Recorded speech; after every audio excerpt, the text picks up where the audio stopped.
Good evening and welcome back to West Ham United for our live matchday live. Tonight, West Ham have got two teams split over two games. We're travelling to Northampton Town this evening and we're also going to Leyton Orient. We're going to be joined with a couple of guests. Going to be doing, Matt, you're there. How you doing? Long time no see, Matt. You well?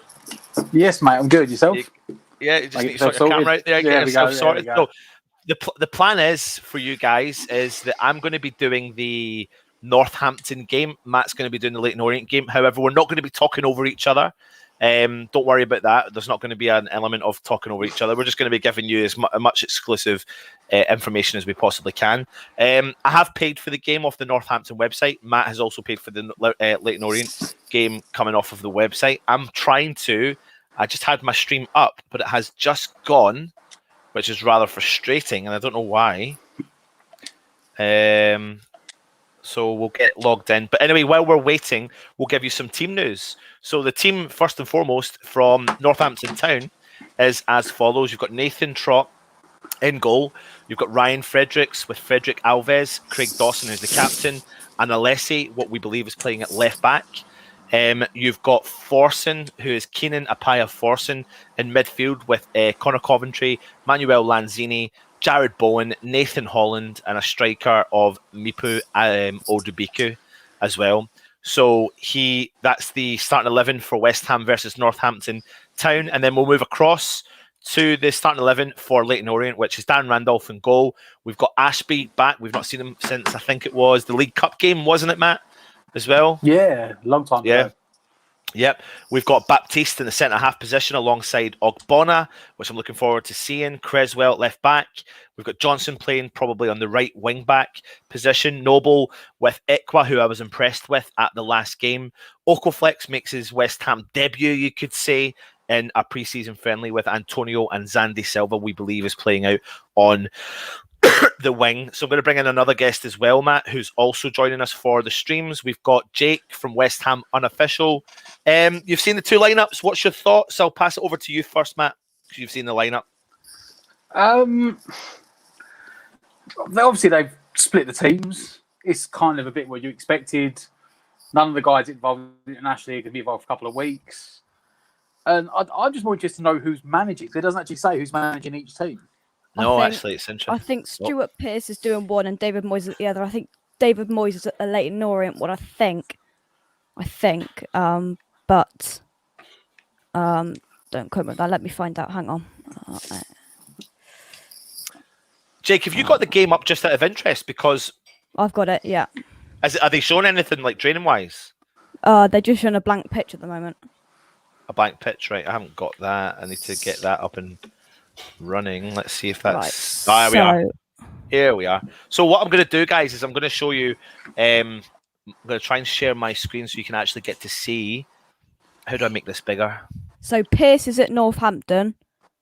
There we are. Yeah. So I think Stuart Pearce is at Northampton and David Moyes is at Leyton Orient. So that's right, how that's happening, I think. So these are going to be live images coming from Northampton Town. That's what I've got, yeah. As well. There we go. So, lads, pre-season friendlies, listen, we understand what the situation is. We know the score. It's all about fitness. It's about getting their fitness levels all the way up. So let's concentrate on the Northampton Town game as such, and I'll bring you the team lineup, like I said. Forson Apaya, strong midfielder. Here he is here. If anyone doesn't know what he looks like, plays tonight. So looking forward to seeing what he's capable of in the midfield. I was fortunate enough to go and see West Ham training at St Andrews, and I actually saw Alessi playing in the left of a back four in a bounce game, and he looked really effective. He's wearing the number 2 again for the second game in a row. But when it comes to two young players, Jake, what's your thoughts on them playing today? Yeah, well, this is this is the opportunity now for David Moyes and Stuart Pearce, the whole backroom side, to experiment with. I like preseason because this is the time to experiment with these young players, and especially it's so crucial this season because of how many games we're going to have to be playing. There's going to be rotation's going to be key this season. I mean, the tournaments were obviously Premier League, Europa League, FA Cup, Carabao Cup. These youngsters are going to get a chance this season. So.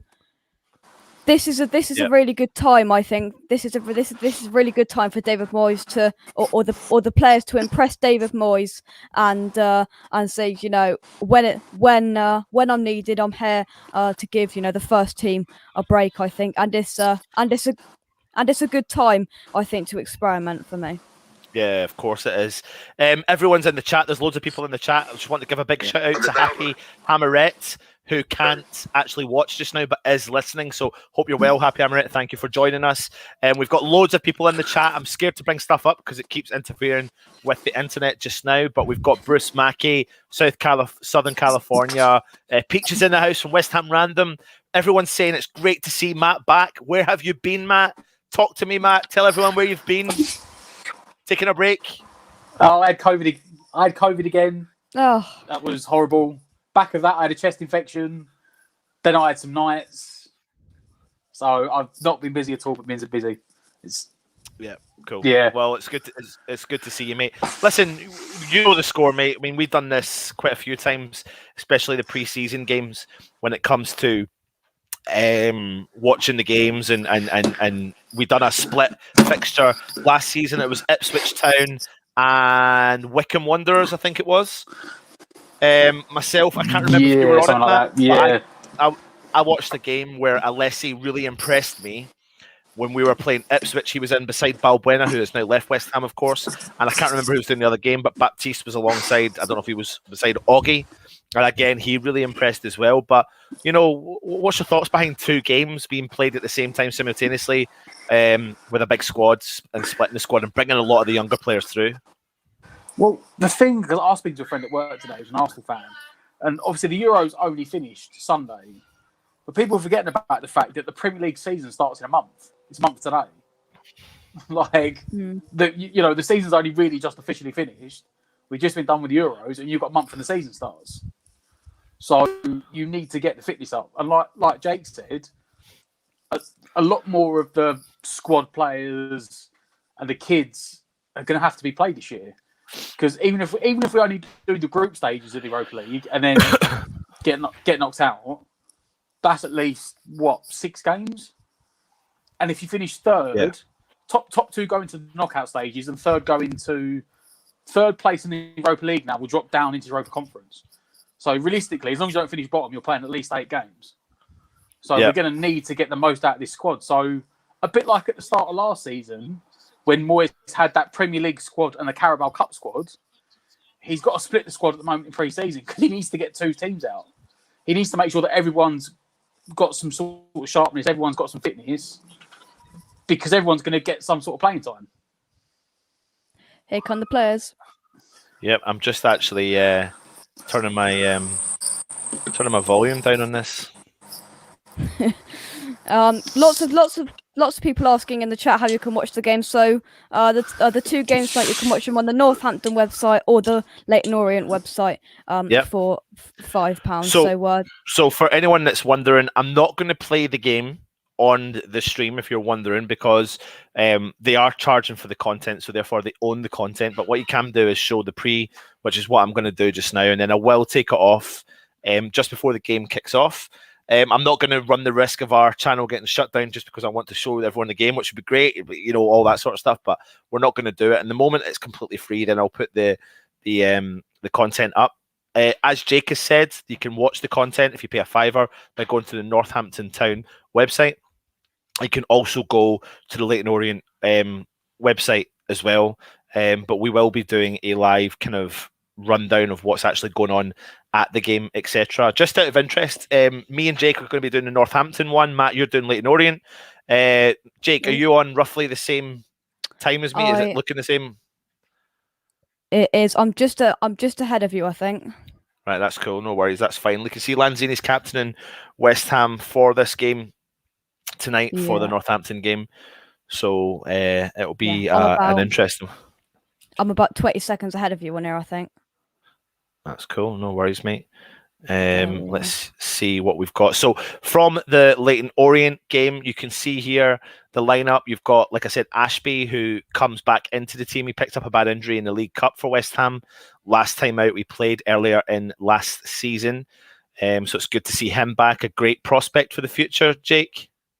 Yeah, we've got a lot of players that are going to look really, really good. I mean, the players that you've got there, you've got Ashby, Baptiste, Ekwa, Okoflex, plenty of players there that can be quite a weapon this season. I think definitely in the Carabao Cup games because they're going to be needed. That's for sure. And this is a really, really good opportunity, as I said earlier, for them to show what they're made of, and for them to show us as well what they're made of as well. So it should be good. And we're about to kick off, so like I said, as soon as the kickoff kicks off, we will remove this from the stream and give you a kind of rundown of both the games. You just let me know when you've kicked off, Jake, and I'll see if I can mine have kicked off now. Yeah, right, I'm on go. 15 seconds. Oh, crikey. Oh, my God. What? So. Northampton nearly scored there. Straight from kickoff.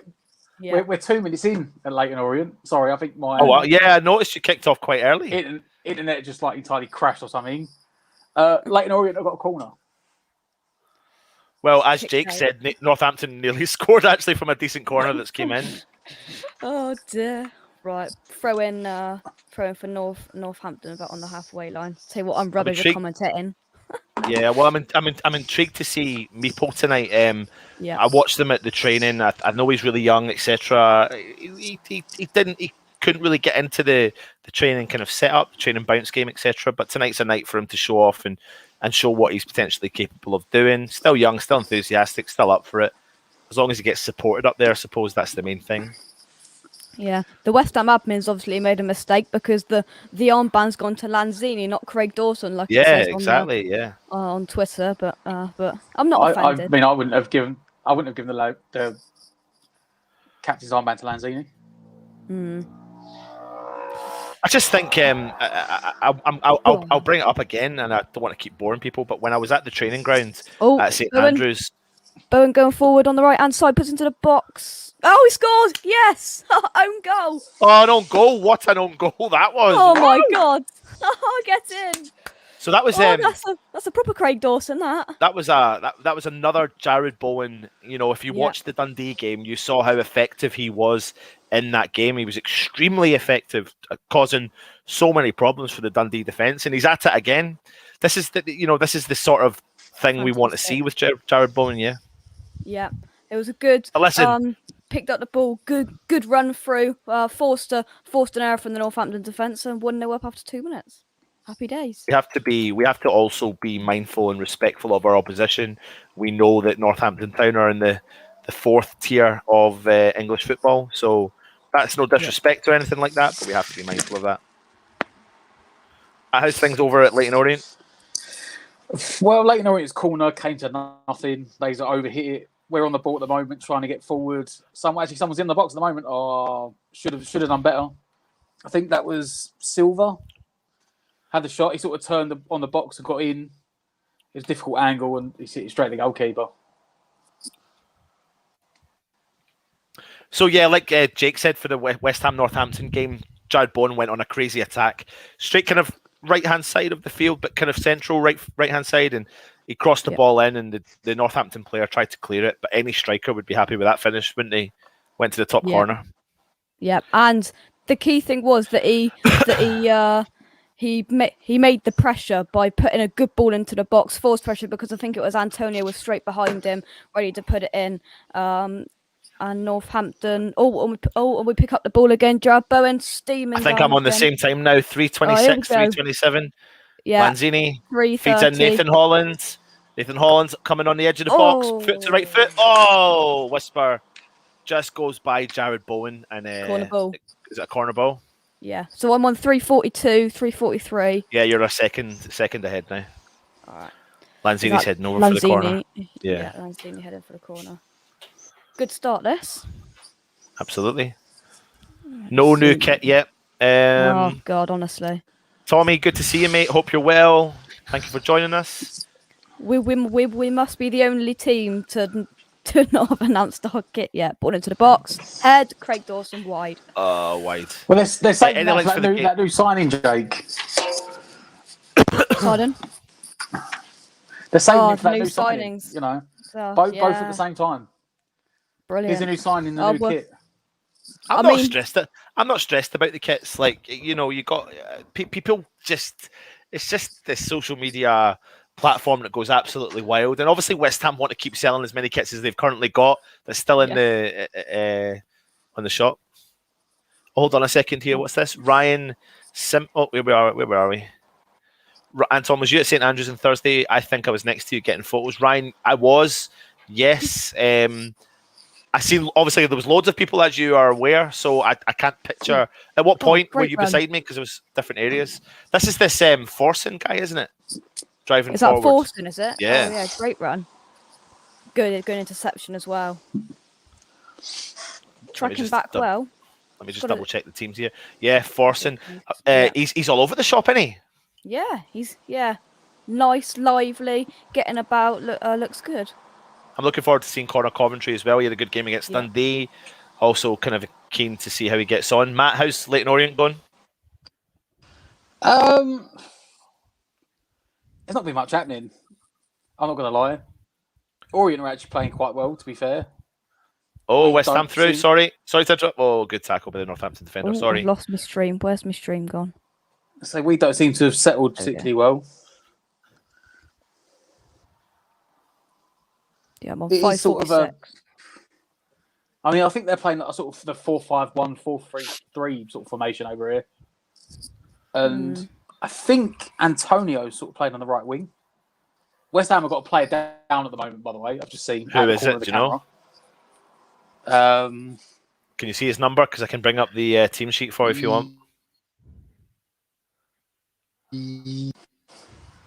Yeah, Who? so I believe it's Antonio. Oh, dear. Don't. Oh, Number 30. Come on, is Matt. Give us Antonio, that. is it Give not? us that. Come on. what's happening? Number Well, the problem is, come on, Matt. they have, it's Leyton Orient. They haven't got sky cameras. It's like one, the old school broadcast that pans from side to side camera. And he's down on his knees on the halfway line, and there's two medical staff with him. Dear. Oh, God.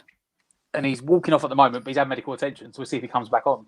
He wasn't laying down. He was like sort of crouched on his knees, like almost on the floor. But I can imagine if that's anything, they ain't going to risk him at the moment. No. I can imagine if there's any sort of anything, they'll just pull him off.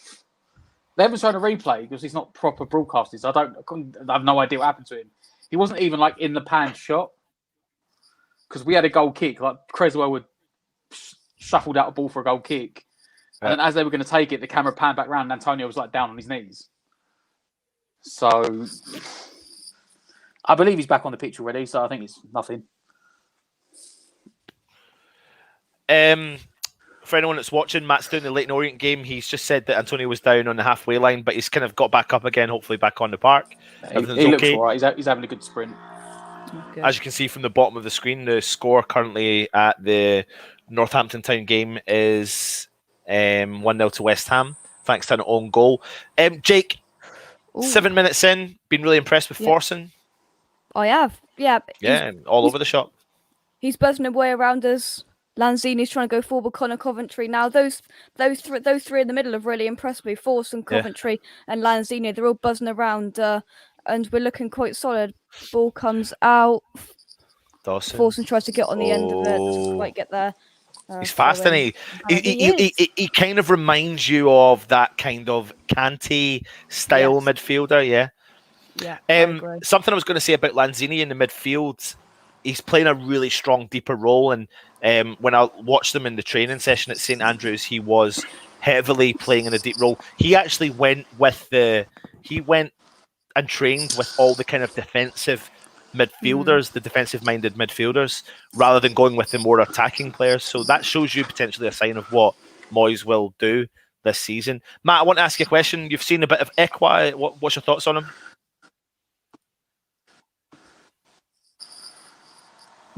Oh, we lost you, Matt. It's yeah. Yep. Keep going. He hasn't. I was gonna say he hasn't done much, but we haven't done much. He's been a very end of season game. It's not been a pace to it. It's been quite, it's slow, methodical, Bit boring. sort of tidy passing. But yeah, it is. It's been down, but the final third, to be honest. Same old West Ham. It's nice that we get that last pass at the moment, and neither team's got that last pass. You have to expect this all from pre-season. Is this a Holland on the attack? Oh, Forson in the box. Oh, comes out to Fredericks on the right-hand side. Oh, nice ball in there from Forson. Ryan Fredericks. Oh, Forson, he's gone for a... by the keeper. Yeah. I think the thing is, we have to always remember that pre-season's completely different ball game than playing a competitive game. I'll always never forget the season under Avram Grant. We went the whole pre-season unbeaten. I think West Ham fans were shouting from the rooftops thinking it was going to be a great season, and bang, we got relegated the next season. So if you are a manager that uses pre-season for the purpose it's designed for, which is to get players fit, get them match fit, get them used to playing with each other, used to the team surroundings, then if you look at it upon that way, it doesn't really matter the score as long as you get what you need from it, then that's the benefit. Yeah. Oh, Northampton trying to get the ball over the top, headed for a corner by Dawson there. There's a fair few in the crowd. I don't know if we've lost Matt. I think we've lost Matt again. Yeah. I don't know what's going on with his internet. Oh, here is he comes. Back? Oh. This is pre-season, everybody.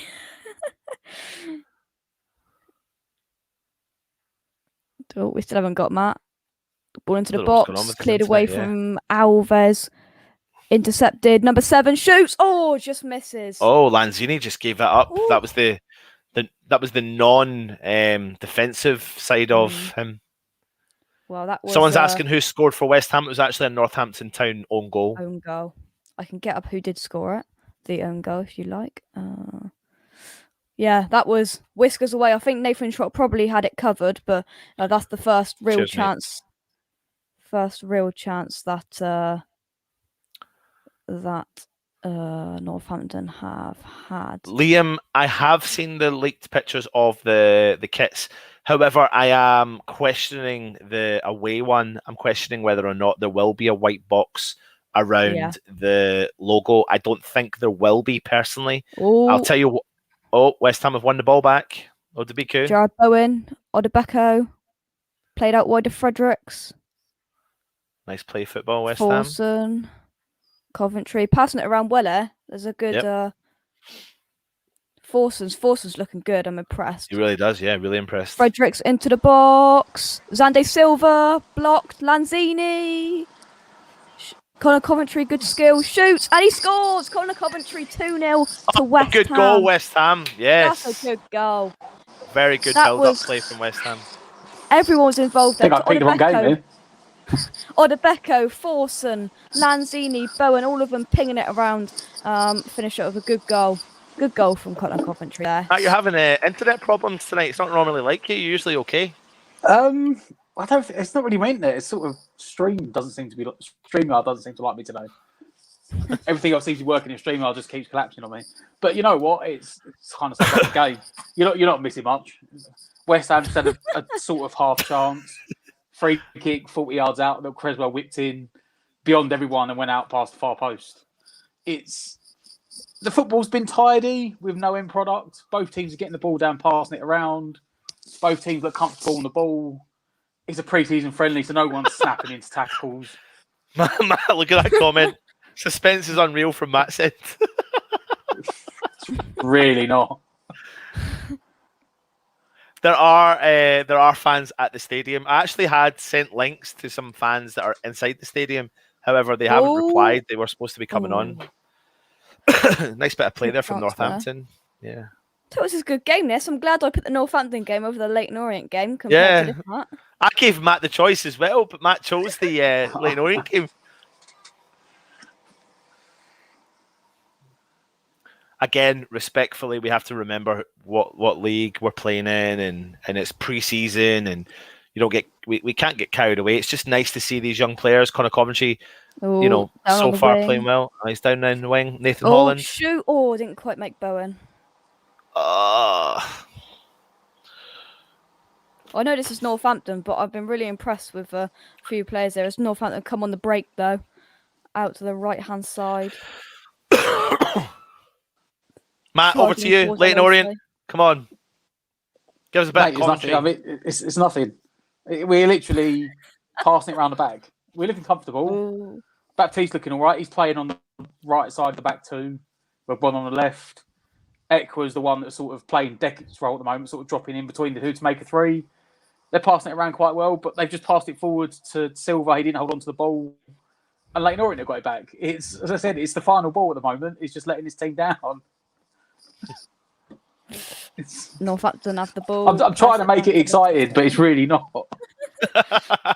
Oh, dear. Love it. You know, when you watch, if you ever watch Soccer Saturday and there's that one game where they go to anything happens, it's like, no, yeah, Jeff, this is back to like you. it, isn't it? That's my game. It's like, no, Jeff, back to you. I do find playing two games at the same time quite strange. I don't think I've ever seen West Ham do this before these last two seasons. It's a bit. We done it last summer. Yeah, Must last be a season. David last Moyes season. tactic. Well, do you know what it does though? I think it gives a lot of the younger players an opportunity to mix with the first team squad.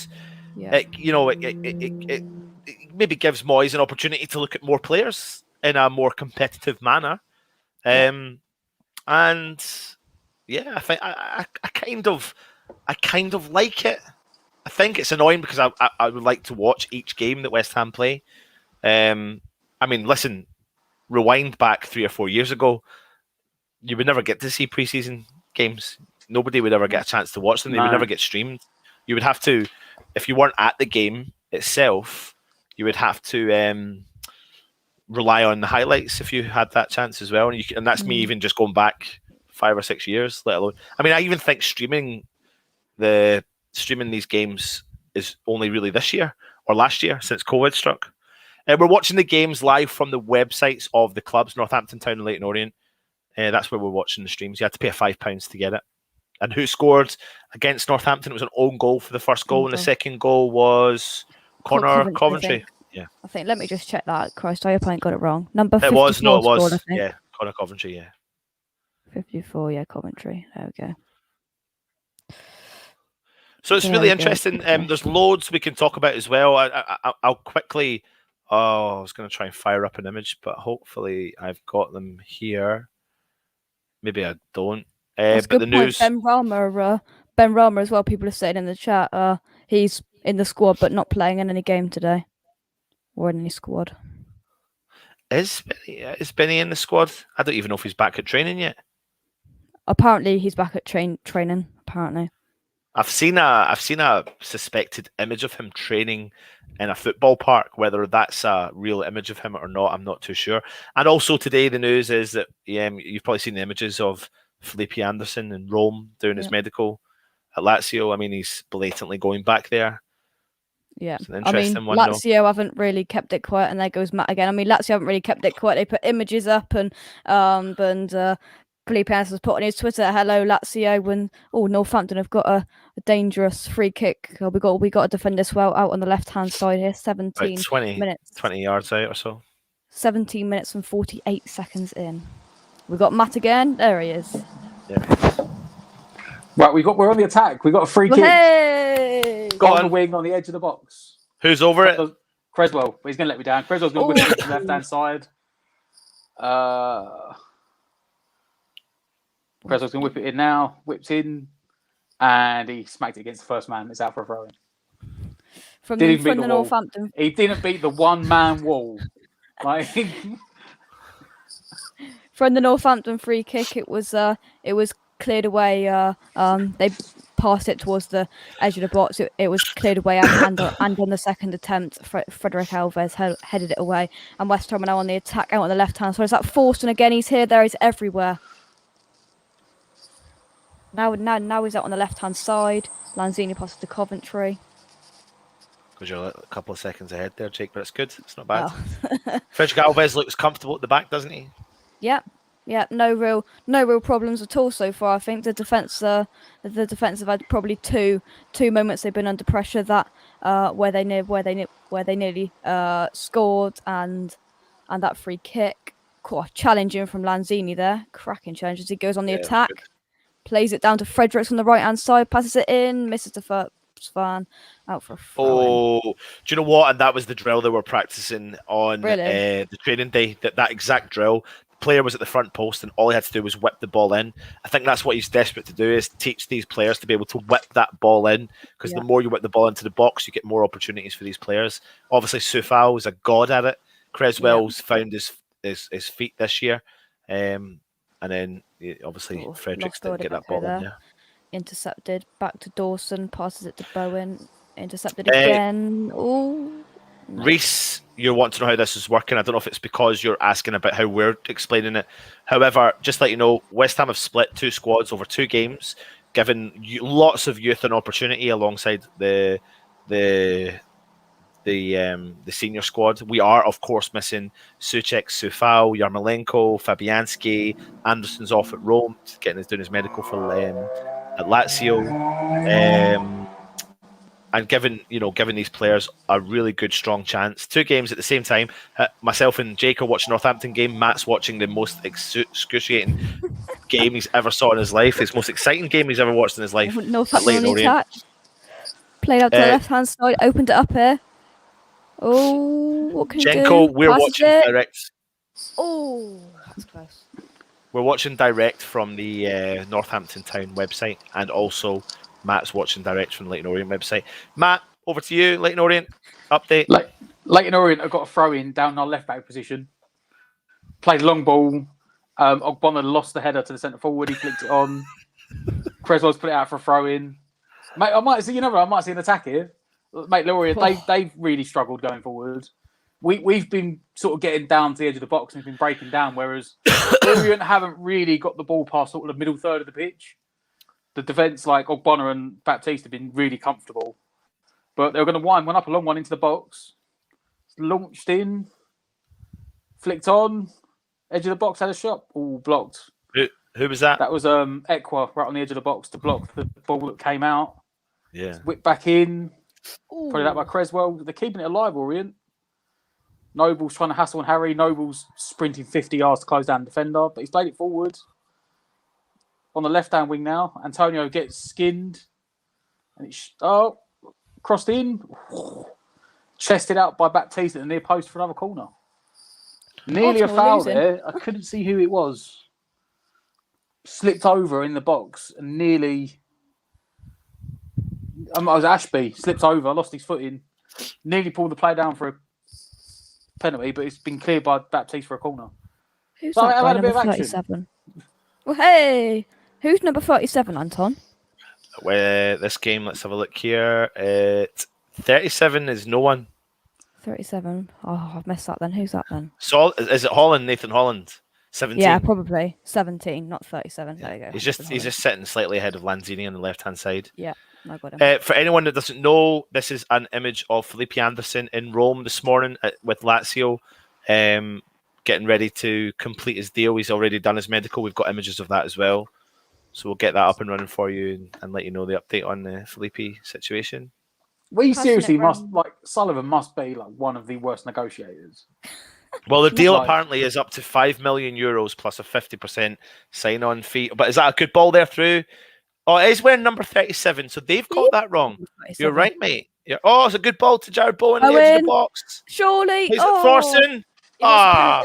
What's the penalty? Don't think he's going to get it. No, he's going to get a corner. Or no, it's not going to go out. No. Tell you what, mate, Thorson looks good. And does. Again, get it. But he does look the business. He does, yeah. I thought I wasn't seeing things. I swear he was number 37. So you were right, mate. Wrong. You are right. They've got the captain wrong. They've got a shirt number wrong. They have. Oh dear. West Ham admin's having a nightmare today.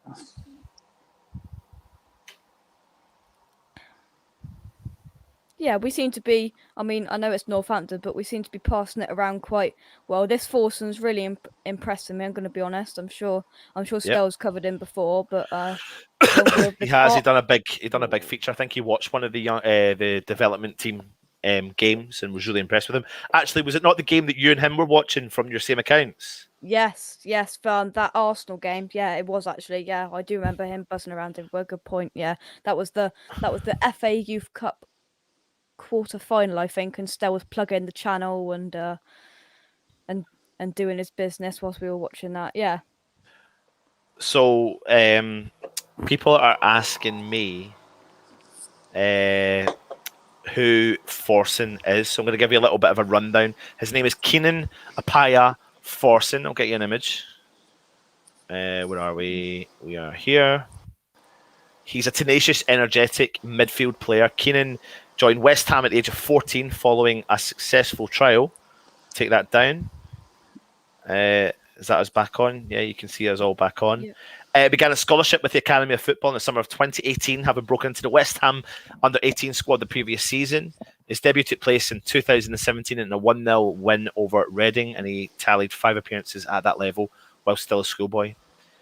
Let me move on to closer to this season. He began the 2019-20 season in impressive form, earned himself a call-up to the under-23 squad in early September. The then 17-year-old entered the field from an unfamiliar position of right back with West Ham under-21s. His impressive performances helped him nullify the hosts, and he earned a start in the defence in a 1-0 win against Valencia's B team in the Premier League International Cup a week later. He had 17 appearances for the under-18s during the 19-20 season, including opening and scoring against the rivals Chelsea in a 2-1 win. He signed his first professional contract in the summer of 2020. Good player. He's looking really good. Yeah, he's looking really good. Really energetic, like you said, Jake. And he has fresh fielder. Still has been going on about Forson for such a long time. And he did kind of describe him like the kind of Kante style midfielder. And he's absolutely backing this up. It's nice to see, actually. He's all over the park. And I think Ekwa, I'm going to come over to you in a second, Matt, but Ekwa, when I saw the game against Dundee, was really doing that kind of covering all areas of the park, box-to-box midfielder. I just wonder if he's unearthed something in Ekwa that other teams didn't see when he was released. But let me come to you, Matt. Leyton Orient. Well, in the last couple of minutes, it's actually been all Leyton Orient.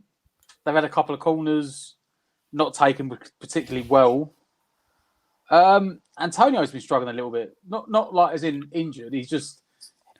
Obviously, he spent the last 18 months or so, hasn't he, playing out as centre forward. And he's been put back on the right wing today, and he doesn't really look like he knows what he's doing. Not going to lie. I mean, you've got Zane Silva up front, who's not really seen much of the ball at all. He's been doing more. Is he playing up front, Matt? Is he playing up front with Antonio? No. Or is he playing out in the wing? Antonio's out on the wing. Antonio's playing right wing. He's sticking to his sort of like, is it the 4-2-3-1, 4-3-3, whatever you want to call it? So Antonio's on that right-hand side, and he doesn't really look like... I mean, you had Jenko. Oxoflex, is it? The other guy? Okoflex. Yeah, he's been on the other side, and he's looked quite lively on the left wing. Whereas Antonio doesn't really look like he's in the game much, to be honest. Wear your West Ham talk with pride, mate. Yep. Don't take no. That's what you should do. Don't take no crap. Yeah, I agree. I see pride. I see power. I see a badass mother who don't take no crap off of nobody. Famous scene from Cool Runnings. The Jamaican bobsleigh team.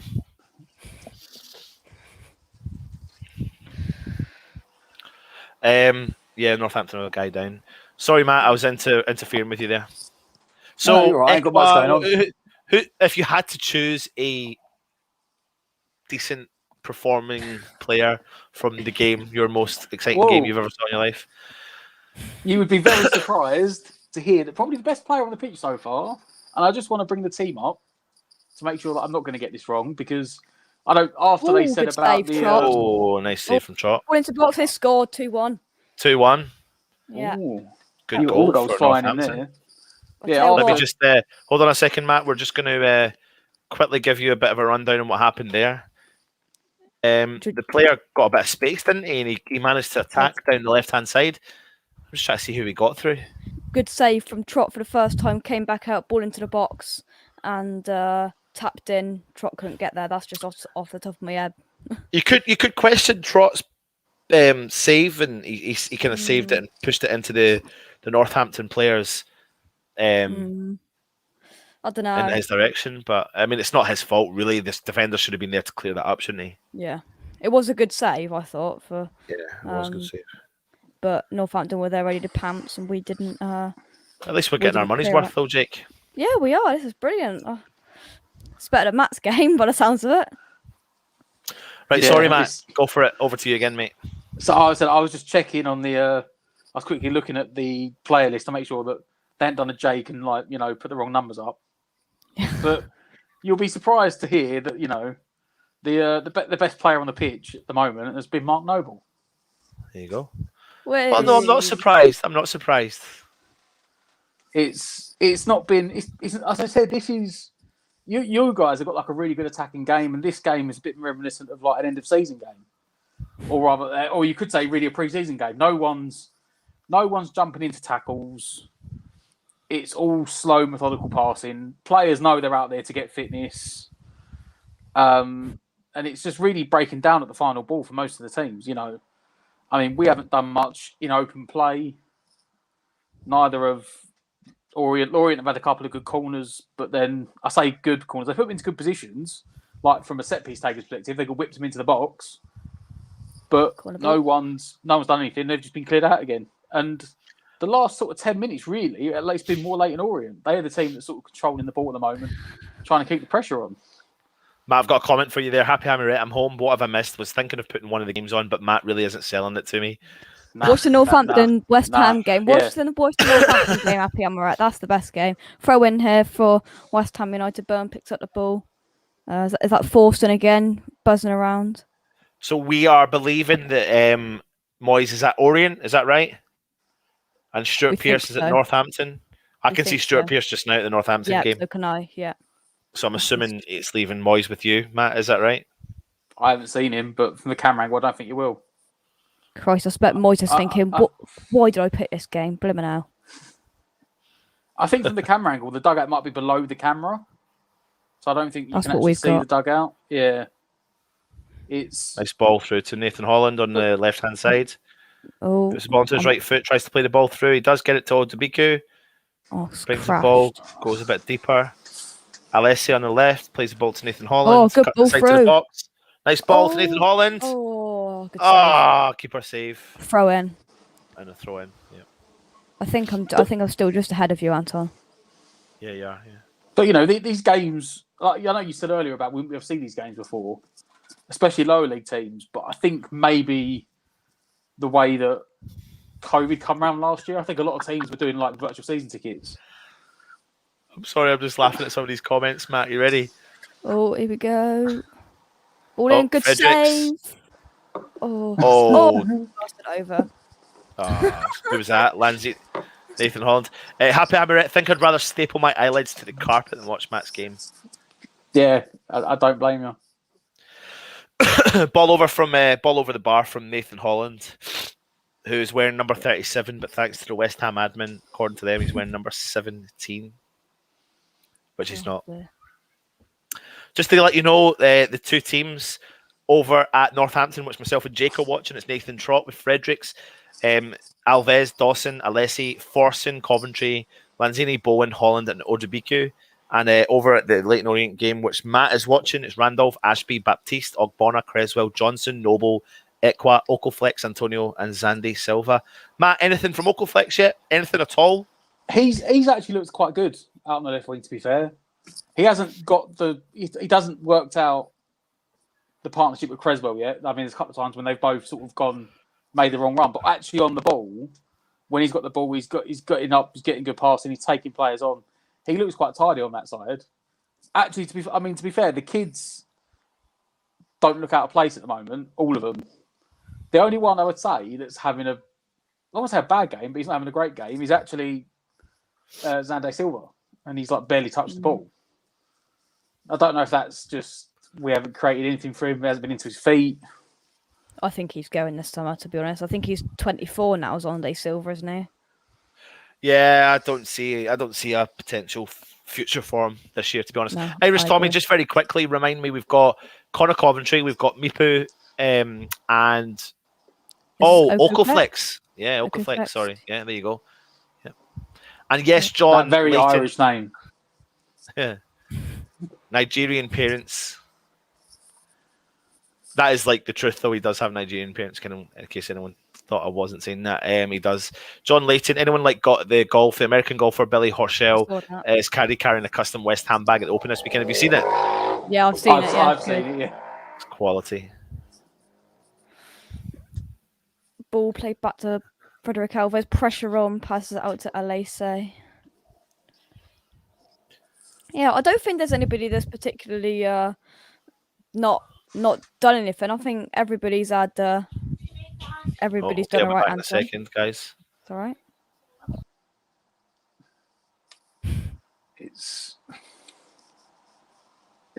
Like I said, the thing is, this is just fitness, and it's for the guys to see what the kids have got, and they don't look too bad, to be fair. My game, the kids look all right. Yeah, but we've seen Ashby. Yeah. We've seen Ashby play. We've seen Baptiste play. Yeah. I think all of the players here are all chipping in. Me and Anton said Forson has really stood out, but no one's really looked like they're out of place or anything. I think everyone's working together well. I think David Moyes would be relatively happy, to be honest, as Fredericks picks up the ball on the right hand side, plays it in, and goes to Bowen, who cuts inside. Passes it out to the left-hand side. Alesse's there. Go on, Alese. Go on. Straight to the keeper. Lucky. Yeah. It's looking good, Anton. They're all. I just said to Matt, they're all seem to be know what they're doing. They all seem to be well organised and buzzing around each other well, and it's looking good. Bertie, I mean, he is pretty much gone. I mean, Lazio all day have been promoting him on their Twitter feed and on their website. They've got images of him doing his medical. He's taking pictures with fans. He's got Lazio scarf around his neck. So we're just waiting on the official announcement coming through. Yeah. That's literally what it is. Apparently, the other rumours are that Lingard has also said that he wants to leave Manchester United. I'm not too sure if that's the truth or not, but... It's what I heard. And again, this is like proper rumour mill. This isn't anyone with any sort of reliable ITK knowledge. But the rumours coming out from Man United's end is he's had... First of all, this morning, he said he had one meeting with Moyes and that they'd given him like a 2-week deadline or something to like say what he wanted to do. But the rumour coming out this afternoon was that Solskjaer has told Lingard that he is a rotation player. And Lingard said, well, then if that's the case, I want to go. Yeah, I hope that's true. I think we believe would happen. Like that was his sticking point, wasn't it? He wants to play, and listen, can I be brutally honest? I don't blame him for even considering staying at Manchester United. Who would? The guy's born and bred and loves the club. It's in his heart, so I get that. Do I think he's fallen in love with West Ham for what happened in his career? Yes, I do. But if he knew he was going to be a rotation player, then that's going to be West Ham's best opportunity to get him in. Do I think we should go and get him? Absolutely. I think it's crazy when people turn around and go, well, he never done much for the last 6 or 7 games. Well, look what he did do for the bloody 10 games that he played before that. And in actual fact, the last 6 or 7 games, I actually thought he was effective in some of them, just didn't score or assist. No, you don't have to. I mean, I'm a guy that loves my stats, but stats only paint you so much of a picture. You know, they don't give you a full picture. And in those last 6 games, yes, he didn't score or assist, but every single game you watched it, he was dragging 2 or 3 players. Oh, sorry, we need to score 9 goal then. Come on. Was bringing players. We want more than that. Come on. The winger got in, underlapped under Creswell, between Creswell and Ogbonna, got down to the byline, and he absolutely smashed his ball, fizzed it along the floor. I don't know if it was too quick for Randolph, but Randolph just sort of let it go past him. and it was a brilliant clearance from Baptiste, almost underneath his own crossbar, to be honest, on his weaker left foot to put it out for a throw-in. That's been the best chance of the game, I'll be honest. Oh, Matt, it sounds like you're thoroughly enjoying this. It's pre-season. It is what it is. I'm sort of more happy for Orient, to be honest, because I won't be the only one that's paid a £5 to watch this, and the lower league teams at the moment are desperate for the money. So, we're having a pop from 30 yards. I see a defender. Who was that? Noble. Trying a shot from 30 yards. Love it. I spoke to Matt. Spoke to Stell the other day, and when we done a late night show, and by the way, that's Matt. In case you think like that's what the idea is, it's not. There's going to be more thing behind it from what we had the discussion about. And the discussion was, what's the kind of latest time you would accept or the first signing? Where's your pressure point? So if this time next week we haven't signed a player, are you going to start getting really annoyed? At what point do you really want us to be signing a player by? At least a player. There's two answers. One, well, I mean, technically we did sign one, but I'm not counting that. I'm not counting the Dawson one. Anyone that believes who's ever going to do any business early Sullivan doesn't do it. And I was watching, and this was even West Ham related. This was related to Crystal Palace. But I was watching a video from The Athletic yesterday. Yeah. And they were talking about Palace, and they were saying when, he's got a big job coming on trying to rebuild because they've got so many players out of contract, they've got to bring people in. And they said but when Hodgson was there, he said if you ever looked at Palace, they always bought their players. I think they bought Eze early last season. But generally speaking, over Hodgson's tenure, they'd always buy players late in the window because they'd pressure especially like Championship and foreign clubs. Yeah. They'd wait to pressure them until they were desperate to sell someone to raise money, and they buy them cheaper. And I was like, you know what? When he said that, I was like, that is literally Sullivan down to a T. If he knows, if he's tapped up the player and he said to him, we want to buy you, but we don't want to spend this much money. We think we can get you 3 million less if we wait 6 weeks and we buy you in the last week of the window. Sullivan will wait to save £3 million. Yeah.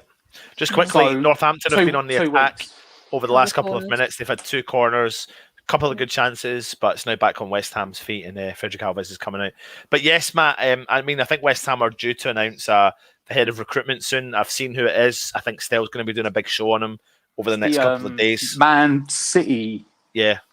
Former Man City recruitment guy up there as well. So apparently until he comes, he's on gardening leave, I believe, and he can't sign a contract with a new club or he can't start his work. So therefore, that means they wanted some money and Sullivan didn't want to pay it. So basically what it means is that David Sullivan's now in charge of the transfers. Just give it to Moyes. You're right. Just give it to Moyes. Yeah. Well, I think he's got the charge in terms of the players that he wants, but Moyes is in charge of the what's his name? Sullivan's in charge of the negotiations, etc. So people are asking. Hold on. Oh God, where's my thing gone? We've got. Let's go back onto the game for a second. Liam is asking, what players are looking first team ready? Now we have to put it into relation to the fact that we are playing Northampton Town, several leagues below West Ham, same as Leyton Orient. But I'll put this one over to you, Jake. If you had to look at this, who have you been impressed with? Forson, I think he's been the one player. He's been buzzing around all of those three in the midfield. Coventry, Forson, and Lanzini have all looked good. Forson seems to have that pace. N'Golo Conte was mentioned as a comparison. He is there. He's on the right. He's on the left. He's in the middle, picking things up, and really, really, really refreshing to see as the ball plays through. Bowen goes back to the keeper, and Lanzini is down injured there. I think we've got a free kick. I've got a free kick. I don't know. Oh, Russ, hope you're well. If anyone hasn't already, head across to My Hammers 11, subscribe to Russ's channel. Whilst you're there, also go across to Jake's channel, West Ham Unofficial, and subscribe to Jake's channel as well. Views on the Danny Ings rumour, I don't see it, to be honest. I really don't. I think he's a great player. Zero. Yeah, Big fat it's not zero. happening. No Well, chance. for loads of reasons, I'll give you the brutal honesty here. Do I think he's a great player? Absolutely. Would he score goals? Absolutely. Knowing West Ham's luck with his injury record, he'd come to West Ham and in training, get a bad injury, and then we'd be done for the season. So that could happen to any player, but So Orient's don't see 0-0 at half time. They've Yep. no extra time. We've sharp 0-0. West Ham got a free I kick. think Yeah, I've seen one Lanzini takes it. target. Oh, skies it. Oh dear. For me, right, I know, and there was that thing Danny's come out the other day and said he wanted to play for the top 16. And I did see that quote on Sky Sports, and I saw a lot of fans comment underneath it saying West Ham finished top 6 this year. But you know that's not what he means. He wants like a steady top 6 team, and we're not really. We need to be around the top 6 for another couple of years. The problem he's got is he's really shoehorning himself to where he can go. Because Man United won't pick him up. Himself. You know, He won't get first team football. he won't go Man get first team United. football. He won't get. I doubt Man's. You know, he'd be like 5th, 6th, 7th choice to go to Man City. The amount of money they've got to spend to buy someone in. Chelsea ain't going to buy him in. Even Arsenal at the moment still got Aubameyang and Lacazette, so they're not going to bring him in. Maybe Tottenham, if he wants to, if Nuno wants to play with two up front. But even then, he normally plays one up front, and if Tottenham don't get the money for Kane, he's not going anywhere. He's not at the moment going to oust Richarlison or Calvert-Lewin at Everton. Like, Leicester just bought Daka, so they've now got Vardy, Iheanacho, and Daka.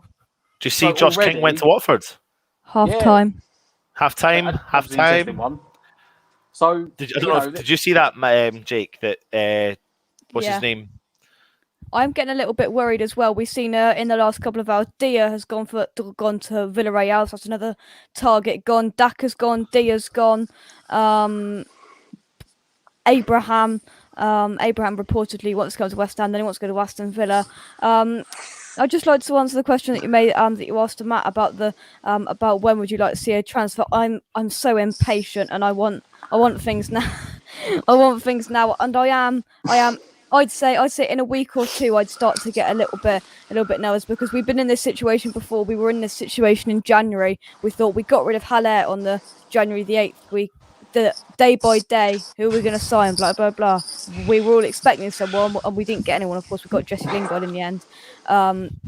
But yeah, I know with West Ham, we will get at the end of the transfer. Here's the we thing, try. right?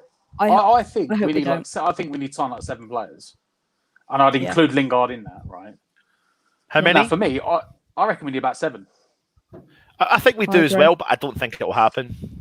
Yeah, I think we need a goalkeeper. See, before we move on, can we just briefly? Oh, there we go. Don't know what's happened here. Yeah, that happened to my stream a minute ago as well. Can we just quickly address a couple of the questions, comments in the chat here? Who's Forson? Forson's a young talent that's been at West Ham since I think 2014. He's a tenacious midfielder, young, enthusiastic, and a little bit Kante-esque. If you think of N'Golo Kante, who was previously at Leicester and now plays for Chelsea, and obviously the French midfielder, very similar to him. To be fair to Stell, he has been harping on about him for a long time on his weekly shows. He looks quite exciting, quite up for it, quite energetic. So that's who he is. Happy Hammerette, Lanzini. I'm just going to address some of the comments and we'll come on to the games in a minute. Irish Tommy, I'm not going to... not worried about not signing anyone yet because we'll get our business done. But I'd rather we get the window early in the window. Late signings get no opportunity to bid in during pre-season. Rumours with Areola, the PSG goalkeeper who was on loan at Fulham, coming to West Ham. I do believe we are in some form of conversations. I would definitely take him. I did watch back your video from the other night, the Late Show, and I was sitting there watching it. I was like, oh, why don't they bring me on? And you sitting there, you're like, oh, who's the goalkeeper? Like, who's in front of him?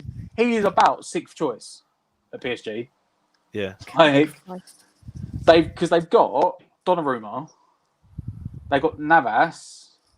Is it Sergio Rico, I think, is like the 3rd choice.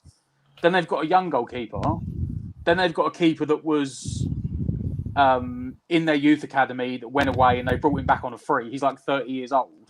That's the 5th choice goalkeeper. And then they've got Areola. So they've got plenty of goalkeepers. I'm just having a look. They've got a lot of and goalkeepers. he owns. I think is it Sergio or Rico or something. The third. He's like the third or fourth goalkeeper.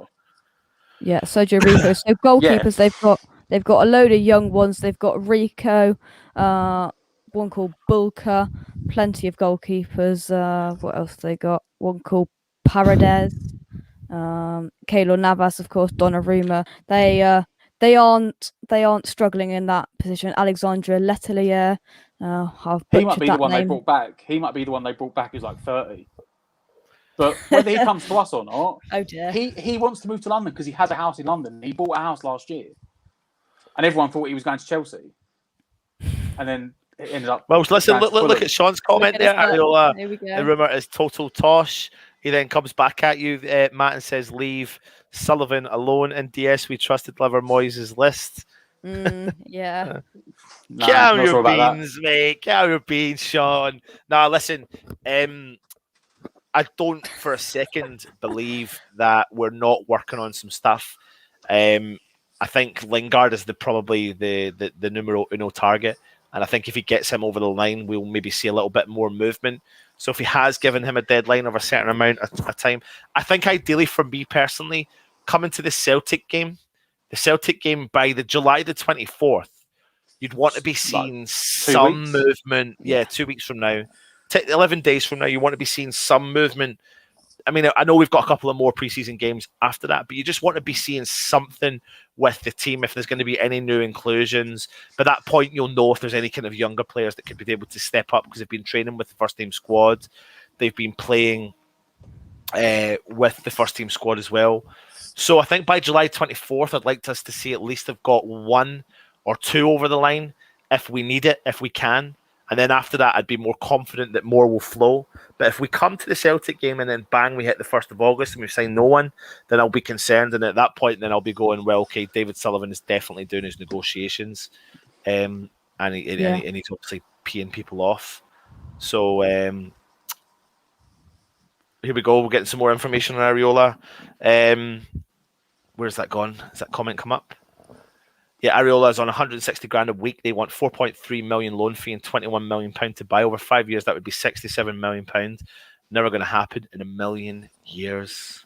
Hopefully, people have been saying Lingard's imminent. Let's hope. I want something to clutch hold on in the next week. That's what I want. Something in the next week. Yep. Well, Kaylee is asking, he only got paid 75 grand a week at Fulham. So, did PSG supplement that? Do we think selling Felipe Anderson is a good idea? For me personally, I wouldn't have. However, he is going to go, so it's the end of that story, and it's really disappointing. On my behalf, I was going to say I gave an answer to that. I think to Stell like a month ago. I think before the season finished, and he was asking about keeping and stays, and I said, did he have a year left? Like, did he have? Because a lot of players we signed get that extra option of another year, didn't they? Yeah. And I said, did we have that on him? If we had the option of the year, I'd have extended it so he had 2 years left and given him a year. But if he didn't have the year... See, the thing is with this deal is that are we still supplementing his wages again? Or is he actually is he off the wages completely? Sean's sitting in the background if he is still there. He can tell us. You know, because how many players in the last 2 years have we let go and we're like, oh yeah, we're still going to pay their wages until this point in time? If we've got 3 million for him raising maybe to 5 and he's got his 140 grand a week, whatever it is off the wages, 100 grand a week, whatever, then great. Get rid of him. He's only on a year left and Moyes clearly doesn't fancy him. But, you know, if he's taking a wage cut because we're supplementing his wages, if we're going to pay half his wage, you might pay his full wages and giving him a run out as he might have done something. Fair play to Sean. No, I didn't realise his wages were so high they are.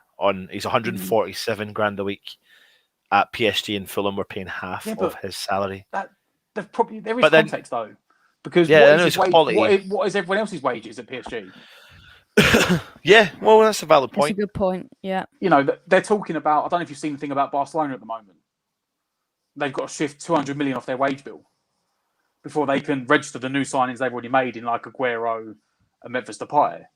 And they showed you the salary of the wages, and Barcelona had about four players on about 50, 75 grand a week. And then the next lowest wage might have been Ligt, and he was on like 190 grand a week. And that was the rest of their squad. You had like average squad players, like I think Roberto was the right back. He was on like 200 grand a week. Because they're paying everyone so much money, your wages inflate. You've got to pay everyone else that money. So I tell you what. There's so many comments coming in. Right, let's give everyone a quick rundown. West Ham are playing 2 pre-season friendlies tonight. The first game is West Ham 2, Northampton Town 1. It was an own goal by the Northampton Town defender, and the second goal, Jake, was by Connor Coventry, who's been playing really well. Your standout player, Jake, for West Ham in the Northampton game. It's got to be Forson. As I said, throughout the first half, he's been buzzing his way around, and it's really really refreshing to see a central midfielder do that, and looking really really good for me, and a bright spark. I know it's only Northampton, but we played well. Northampton did pull one back. Nathan Trott pulled off a good save. It came. We failed to clear it. Put back into the box to tap in. So it's 2-1 at half time after we took an early lead off that. After pressuring them. Cheers for that, Jake. And then Matt is watching the Leyton Orient game. His score is Leyton Orient 0, West Ham 0. Back to you, Jeff. If you had to choose one, Matt, who would be your standout player? I said it earlier. It's shockingly, well, not shockingly, because I say shockingly because when I think of pre-season friendlies, I think of 2 teams that are just going to go at it and play some attacking football. It's first time they're probably Leyton Orient's first time they've got crowds in like 3 years. Yeah. And the best player on the pitch at the moment is Mark Noble, showing that class is permanent, especially at that level when the game's not as quick. Noble was just dictating the game from midfield. With young Ekra alongside him, they complement each other quite well. They're doing like the Souček and Rice where one sits and one goes. Yeah, they're doing that quite well. Ekra doesn't look out of place alongside Noble. I could try and give it to Ekra, but we've got loads of comments coming in, so I'm going to do quick fire questions and quick fire answers from both of you, and I'm going to cut you short if you go long. First one to you, Jake. What's your thoughts on Adam Armstrong? Yeah, meh. No, Matt. What's your thoughts?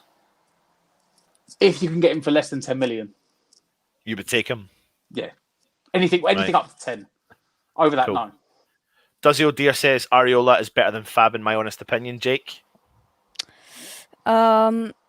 Possibly, yeah. Matt? Potential. Got the potential. So both of you want to sign. Would you like to take Areola to West Ham? Yeah, Jake? less than £15 million though. Matt? I say same as Jake. Go back and look at the games we played Fulham last year. He kept them in the game. Yeah, like we've said that. A bit like when we signed Fabianski from Swansea. Yeah. Peter Quadruple X. If we hadn't done badly with Haller and Anderson, we could have got 2 decent strikers. Jake. I agree. It's Pellegrini's bad business, I'm afraid. Matt. No. Because Sullivan, we don't have a scouting network, so yeah, we're only signing Sullivan's mates anyway. So no. Yeah.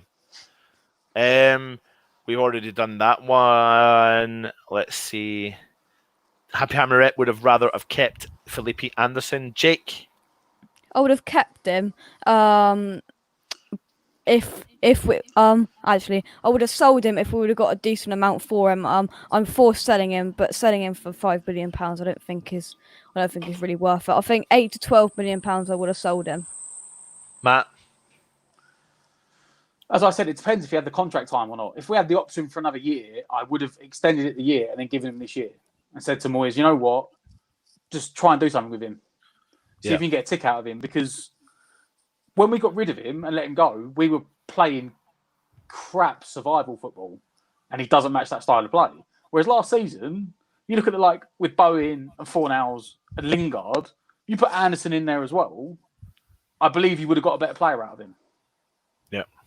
But if he's only had the year left that he's got, get rid of him so you've got space for someone else to come in. Yeah.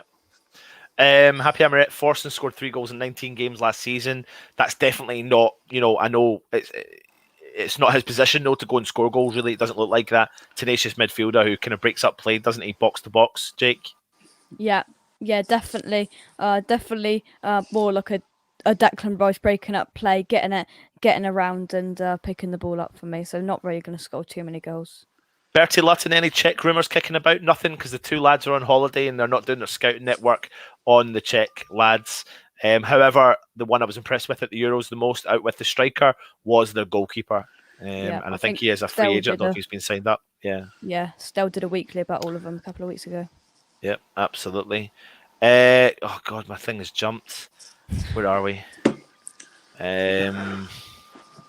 All talking to each other, which is nice. We're back out on the pitch, just about to kick off. CFC Jackie Boy. I'm a Chelsea fan, but West Ham are recently such an exciting team to watch. Thanks for joining us, mate. I hope you have subscribed. Jake, do us a favour. Give us a like target so we can get people to target and hit the likes. What are we at? Let's have a look. I wasn't actually on it. Let's have a look. A view on YouTube. What are we on? Got us at 79. Oh, that's not good. That's 331 watching. Come on, lads, let's go. 150. Let's go, quiz. 332 of you watching. 150. Let's go. Easy. 150. We want 150 likes. There's a little thumbs up just down there. So go and click that thumbs up. And let's go. Do it. It gets us to 150 target. On top of that, we want more subscribers as well tonight. So if you are new, go across and hit the subscribe button as well. Subscribe to our channel, West Ham and United, and let's hit that 7k subscription number as soon as possible. Peter XXX, if Fab gets injured, we are in trouble, are we? Is there not enough there in Darren Randolph? He's a good number 2. Yeah, we're already up to 121 likes. So we're going. Sorry, I'm interfering here again. Go, come on. We're only 30 away now from 150. We need 150 likes. 126 we're at now. What were you saying there, Matt? Where's his comment? Toby, can I watch the match and what are the lineups? Let me give you the lineups. I'll say the games are on the opposition websites. Yeah. Northampton's website or Leyton Orient's website. £5 to watch. And they split the team in two, so we've got 2 lineups, which are somewhere. I've seen them. That's the first lineup, which is the Northampton game. And then this is the lineup playing at Leyton Orient. Yep. Also, we are targeting ourselves to get more subscribers tonight. However, while you are there and you are watching, I want many of you, as you possibly can, to go across the Young Jake's channel, West Ham Unofficial, and click on the subscribe button. I don't know how many subscribers are you on just now, Jake? 13244. Oh god, I've messed that up. Hang on, it's here. Hang on. Let me go studio. 2 seconds. Hang on. Where's my game gone? And where has my channel gone? Oh dear. So we are currently on, if this will load. What we got? I'm trying to go back down. I've missed loads of comments now. 1,335. Right, cool. So go across to. Hold on a second. Go across to Jake's channel, West Ham Unofficial. Hit the subscribe button. Let's get you at what number are you at again? 1335. I've just put it in the chat as well. 335. Let's get you to 14. Yeah. Yeah, sounds good. We want 1,400. Let's get him up to 1,400 tonight. If you are watching us, go across. Great content from Jake across on his channel as well. Right, I'm just going to go and grab a drink before the second half starts. That's fine. Matt, what were you saying there? I'll just jump through some of the comments. Go for it. Dale, are we even looking at Johnston? He was outstanding at a Junk West Brom team. He was, again, like you said, when we signed Fabianski from Swansea, he'd done really well in a crap team. I can imagine he might be a player that even in himself wouldn't negotiate for a while because obviously he's been on international duty with England, hasn't he? He was the number 2, I believe, because Dean Henderson got injured. So, I mean, apparently he's up for sale as well. The new manager's come in and said both him and Pereira are up for sale. Are we negotiating? I doubt it. I mean, it sounds like, as fans, we're saying, look, Fabianski's got 1 year left, and by that point, he's 37. He'll be done. So we should get someone in now to compete for the season.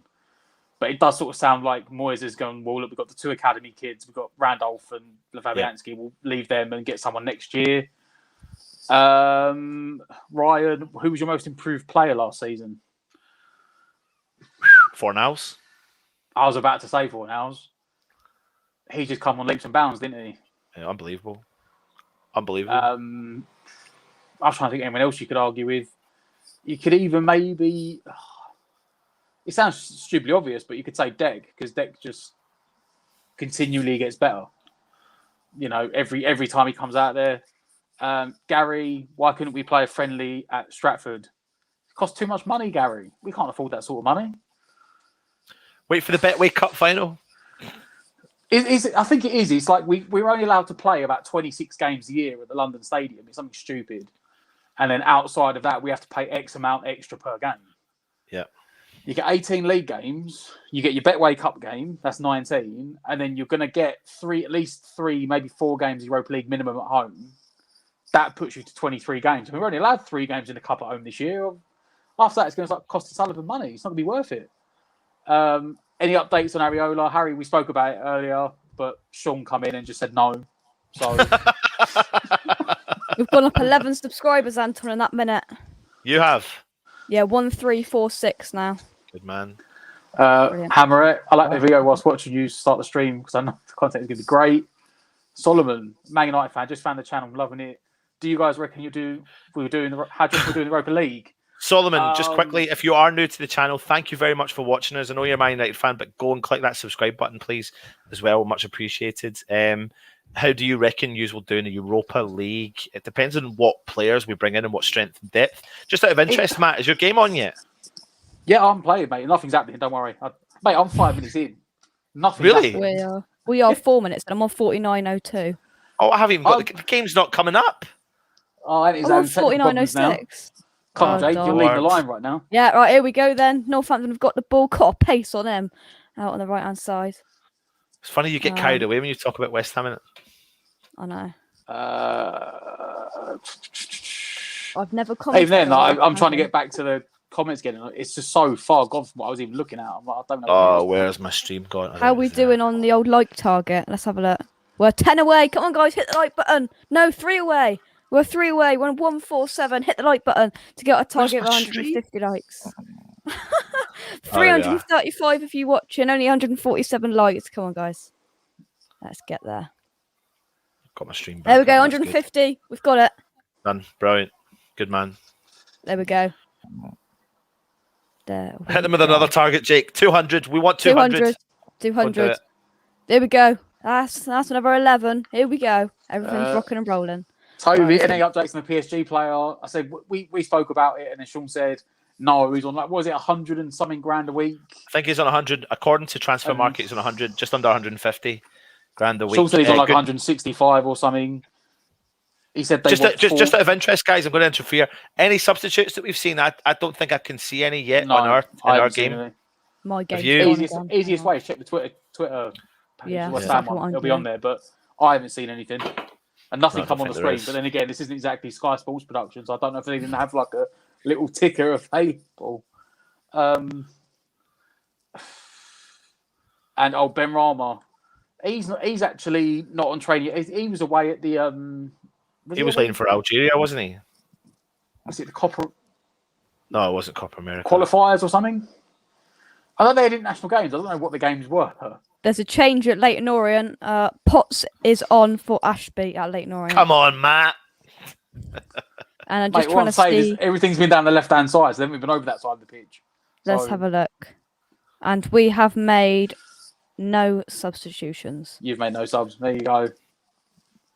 If you want to watch the game, Kyle, you need to go to the Northampton Town website, pay £5, watch it. And if you want to watch a Leyton Orient game, go to Leyton Orient website and pay for that as well. Northampton have a free kick, cross the ball in to the back post. Nathan Trott, good. Well done. I've lost my stream again. West Ham players in the crowd at the moment. That didn't look good. Who's that? Oh, he's come back over. That's all right. I think it was Antonio. He went shoulder to shoulder with the guy in the down the touchline for a throw-in. And the centre-back just literally shoulder barged Antonio, and he was off balance, and he literally fell over the advertising boarding. But Sounds like he, Antonio. he walked back on the pitch. He's fine. Right, I'm back. There's my stream. Right, I'm going full Connor screen. Coventry's on the ball, plays the ball back to Dawson, feeds the ball through the middle of the park to Connor Coventry. Sorry, Jared Bowen has dropped deep. There we go. It's dispossessed though. Northampton on the attack. Trot got it. Forson tries to tackle. He does enough. Puts the player off, and Trot's got the ball. Dawson's got the ball and passes it on the back line. Happy Hammerette, he wasn't injured. He went down and just looked like it hurt his arm, but then he got back up again. So he's dropped deep, and I think that's the role Lanzini's going to play a lot this year, dropping deep and collecting the ball and spraying the ball left, right, and centre all over. 1,350 subscribers on the WESTHAM official channel. Thank you very much to everyone who's gone over there. 1,350. Cheers, guys. You just need another 50 to get you to the 400, 1,400. Another 50 people. If you are watching, go across to West Ham Unofficial and subscribe. Let's get Jake up to 1,400 tonight. Jared Bowen on the attack. Still got it on his left foot. Still driving forward. Feeds the ball out wide right to Nathan Holland. Puts the ball into his right foot. It's blocked by the Northampton defender. Lanzini on the edge of the box. Plays the ball to Forson. Really like Forson. Connor Coventry. Back to Lanzini. Gets pushed. Still holds the ball. Plays the ball through nicely to Jared Bowen. Forson just gets stuck in. And he loses to a foul. Oh, what a challenge. So, Hammer Schultz, where do you think we'll finish this season? It's tough to tell just now because we don't know who we're starting the season with. We don't know who we're bringing in.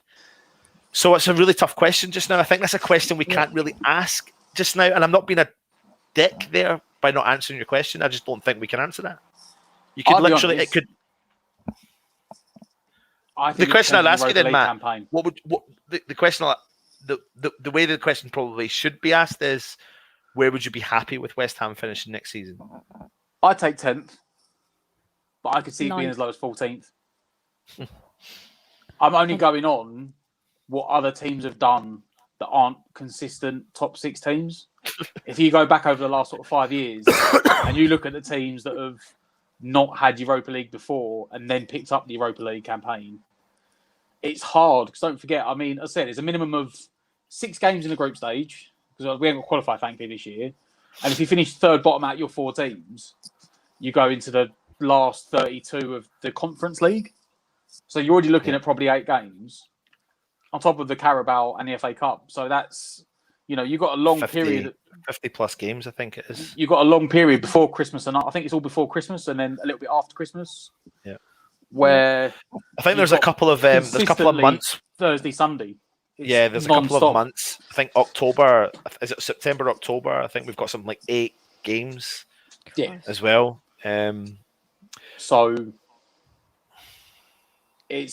honestly, if we get knocked out straight away and don't get the other games, you could maybe say 10th. But even if we got knocked out of the Europa, but then we went deep in the conference, I could see us dropping down to like 14th because we do not have the squad. If we went deep in the competition, yes, because as I said, but it depends. I'm literally based it on now is if we have this squad, we bring Lingard in and no one else. If we bring in 5-6 players of then quality you could under Moyes' team, you could then get 10th and have a cup run. And I'd be like, yeah. Great. I really do think Lanzini playing in this deeper role though is changed something in that midfield. I like it. I think that is his last roll of the dice for Lanzini. Yeah, but I think we saw that at the back end of the season, didn't we? Because he literally got was it the Burnley game? He got forced to play it alongside Souček, and he played really well. And was it the next game he got injured, and we were like, "Oh, that's his season finished." Sorry, I love when Lee comes in and does these comments. They're actually one of my favourite comments. Keep the faith, lads. We are massive. London is claret and blue. Northampton on the attack. Oh no, he's not going to get a penalty for that. Has he got a penalty? It's a corner. My stream's just gone again. Northampton went on the attack there. The boy played it out to the number 22 for Northampton on the edge of the box. Tries to drive forward. West Ham player clears it, but he goes smash bang into Frederick Alves. Goes down, tries to go for a penalty, but he gets a corner. Someone's asking us to talk through the goals. The first goal was a cross in from Jared Bowen. It was put into the back of the net from the Northampton defender, top corner, really good. Good header away. Good own goal. And then the second goal, good clearance away. Yeah. Ooh. The second goal came from Forson. Just his energy is unbelievable. Yeah. The second goal was Connor Coventry was on the edge of the box, put the ball into his left foot. Was it his right foot? Smashed it in from about 17 yards out. Yeah. 16 yards out, something like that. Well, one thing is to say there's quite a few West Ham fans I've seen on Twitter as well. There is a few West Ham fans. You see a few claret shirts around the stadium, which is nice to see. West Ham. Well, I did see the other day that apparently it was going to be allowed up to 500 fans or something. West Ham fans are going to be there. Yeah, it's good. Yeah. Playing some good stuff here. Bowen. Oh, look at him go. Oh, Antonio. Why? Oh, gosh, Jared surely. Bowen. Penalty? Free kick? Nothing. Oh, ref. Get nothing for that. Jared Bowen's he gets the ball, he goes for it. I think it's going to be a big season for Jared Bowen, lads, as well. I think he's been fantastic for West Ham since he's joined. But I think we're going to see a bit of a more of an attacking Jared Bowen than we've ever saw. Getting at defenders, being tricky.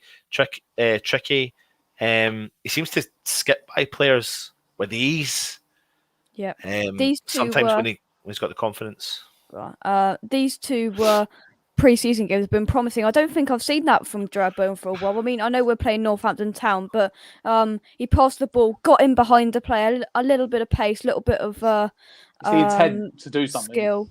Yeah, and he's really impressed me from what I've seen. I mean, goal and assist against Dundee. I didn't watch the game, but and here he's done well again.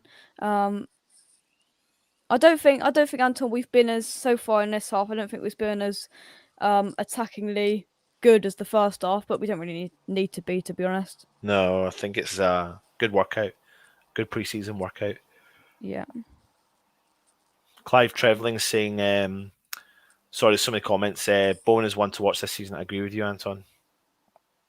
I really do. I think it's going to be a good one for him as well, because I think especially when you sign new players, it means that the current crop of players slightly go under the radar, maybe, which is good for them. Takes pressure on them, doesn't it? Because their eyes aren't on them anymore. Yeah. Especially when it's a big fee. You know, because that's everyone's like, oh, when's he going to perform? He's got to match up to that fee. And then when someone else comes in, it takes the eyes off them. Antonio just had I wouldn't say a big chance, but he drifted inside and a long ball coming into his chest. He done well and turned the defender and he sprinted into the back four. And like Silva was making a good run to one side. And then Antonio was just smashed it from 35 yards. And it just went up and up and up and up and up. May have finished outside the ground, I'm not sure. It cut outside the camera's view. And that's the closest I've come to a goal in the second half. Northampton are about to make 4 substitutions. So here we go. It's the start of the bloody load of substitutions coming on. While the substitutions are happening, please hit the like, the thumbs up. We're looking for a 200 target. Hit the thumbs up if you are watching right now. The thumb is just literally there. All you need to do is just click the thumbs up. 168. Of course, if you're new to the channel as well, go across and subscribe. Jake is also from West Ham Unofficial. Go across to his channel and click the subscribe button on West Ham Unofficial. We're trying to get him up to 1,400 subscribers tonight. We are on 1,360. Which is brilliant. Right, let me get my stream back up again.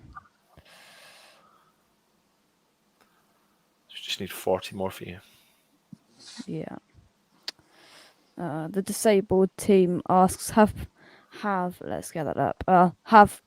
Has the preseason impressed you so far? Well, I mean, according to Matt, I don't think this game's really impressed him, but I've been impressed, Anton, with this game. Yeah, certainly. I think the disabled team, we need to remember that, again, to repeat what preseason's for. Build up the players' fitness, allow younger players to get involved with the senior team. Get everyone up to a bit match fitness. We've got a long way to go before the season starts. Is it August the what? When's the first game of the season? It's a month today. I think. a month today, so got Yeah. solid 4 weeks now left of getting this team in shape. And there's been players that have impressed me, but there's been players that have impressed me from last season that never really got a full chance next season. But I think they will this season because of the situation. Players like Baptiste and Alessi. But what's nice about tonight is I'm getting to see a little bit more. So we're getting to see Forson. Coventry's played well against Dundee. Frederick Alves is getting a bit of game time, so it's nice to see him. I know you were impressed with him, Jake. I think you watched his. Did you watch his international young game? Yes, I did. It was a couple of months ago, I think.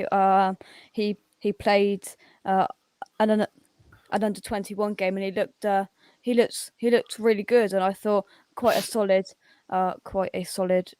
player. That is for sure. Thank you, Daniel, for subscribing. Greatly appreciated there. And come on then, Matt. What's happening? Matt, what's happening? Jeff Stelling, come on. Orient are on the counter attack, and I've been sitting there. The only people I've really been praising is Ekra and Noble. Said they've really worked quite well, and Oko Flex done a really good bit of skill down the wing, got right down to the byline, and he cut it back to about 25 yards out to Ekwa, and he looked up and Noble was about 5 yards next to him, and he literally just played a 5-yard pass about a yard in front of Noble, and Noble wasn't looking. I don't know what Noble was looking at. Noble was looking the other way, and the ball just rolled past him, and then Leyton Orient went on the counter-attack. And he looked back, and he was looking at it, and he was like, what are you doing? And he said, yeah, it just sort of summed up my game so far. People not looking at the ball and looking at other stuff instead. I think Noble must have been seeing something interesting in the crowd. Oh, that sounds riveting, Matt. I'm so glad I decided to get the Northampton game, honestly.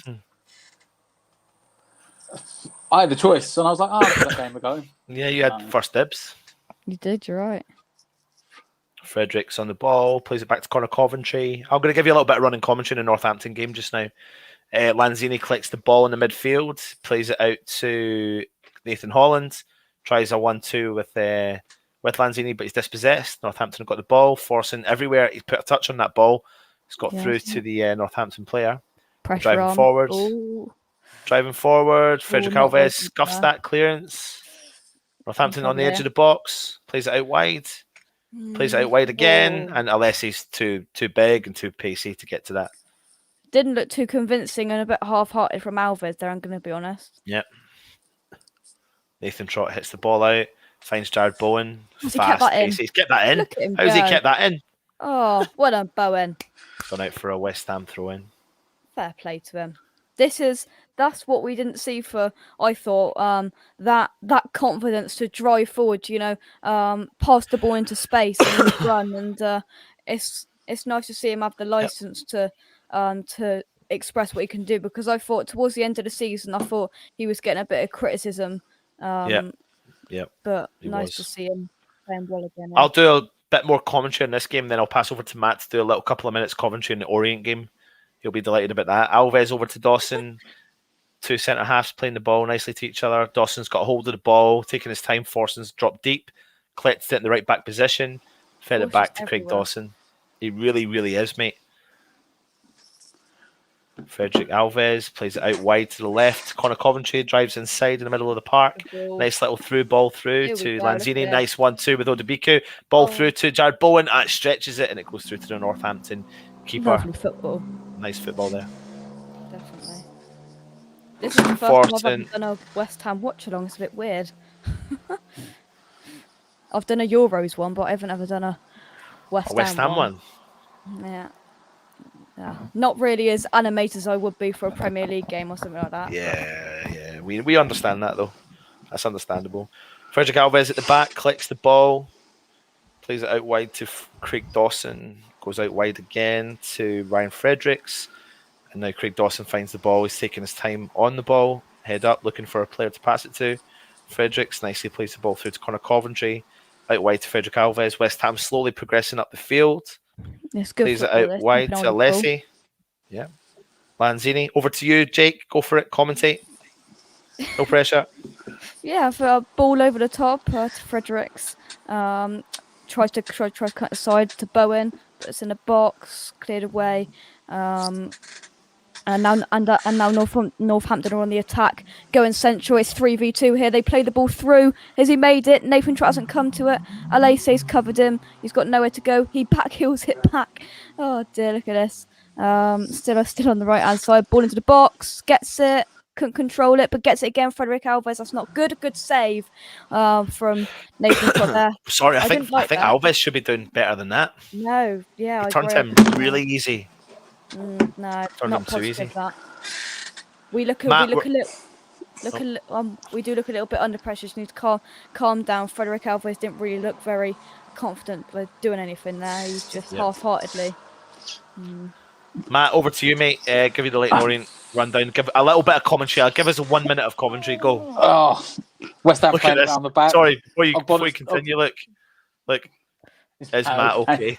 Oh, mate, I'm watching the most boring game going. Saying that, Johnson's in down the right side, ball into the box. Antonio. Oh, I should have scored.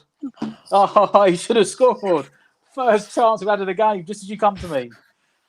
Johnson, he literally started off a ball down left centre back, squared it out to Baptiste. And from the right side centre back, he brought it forward up to the halfway line. He put one ball through, Noble flicked it on, and Johnson was out down the wing.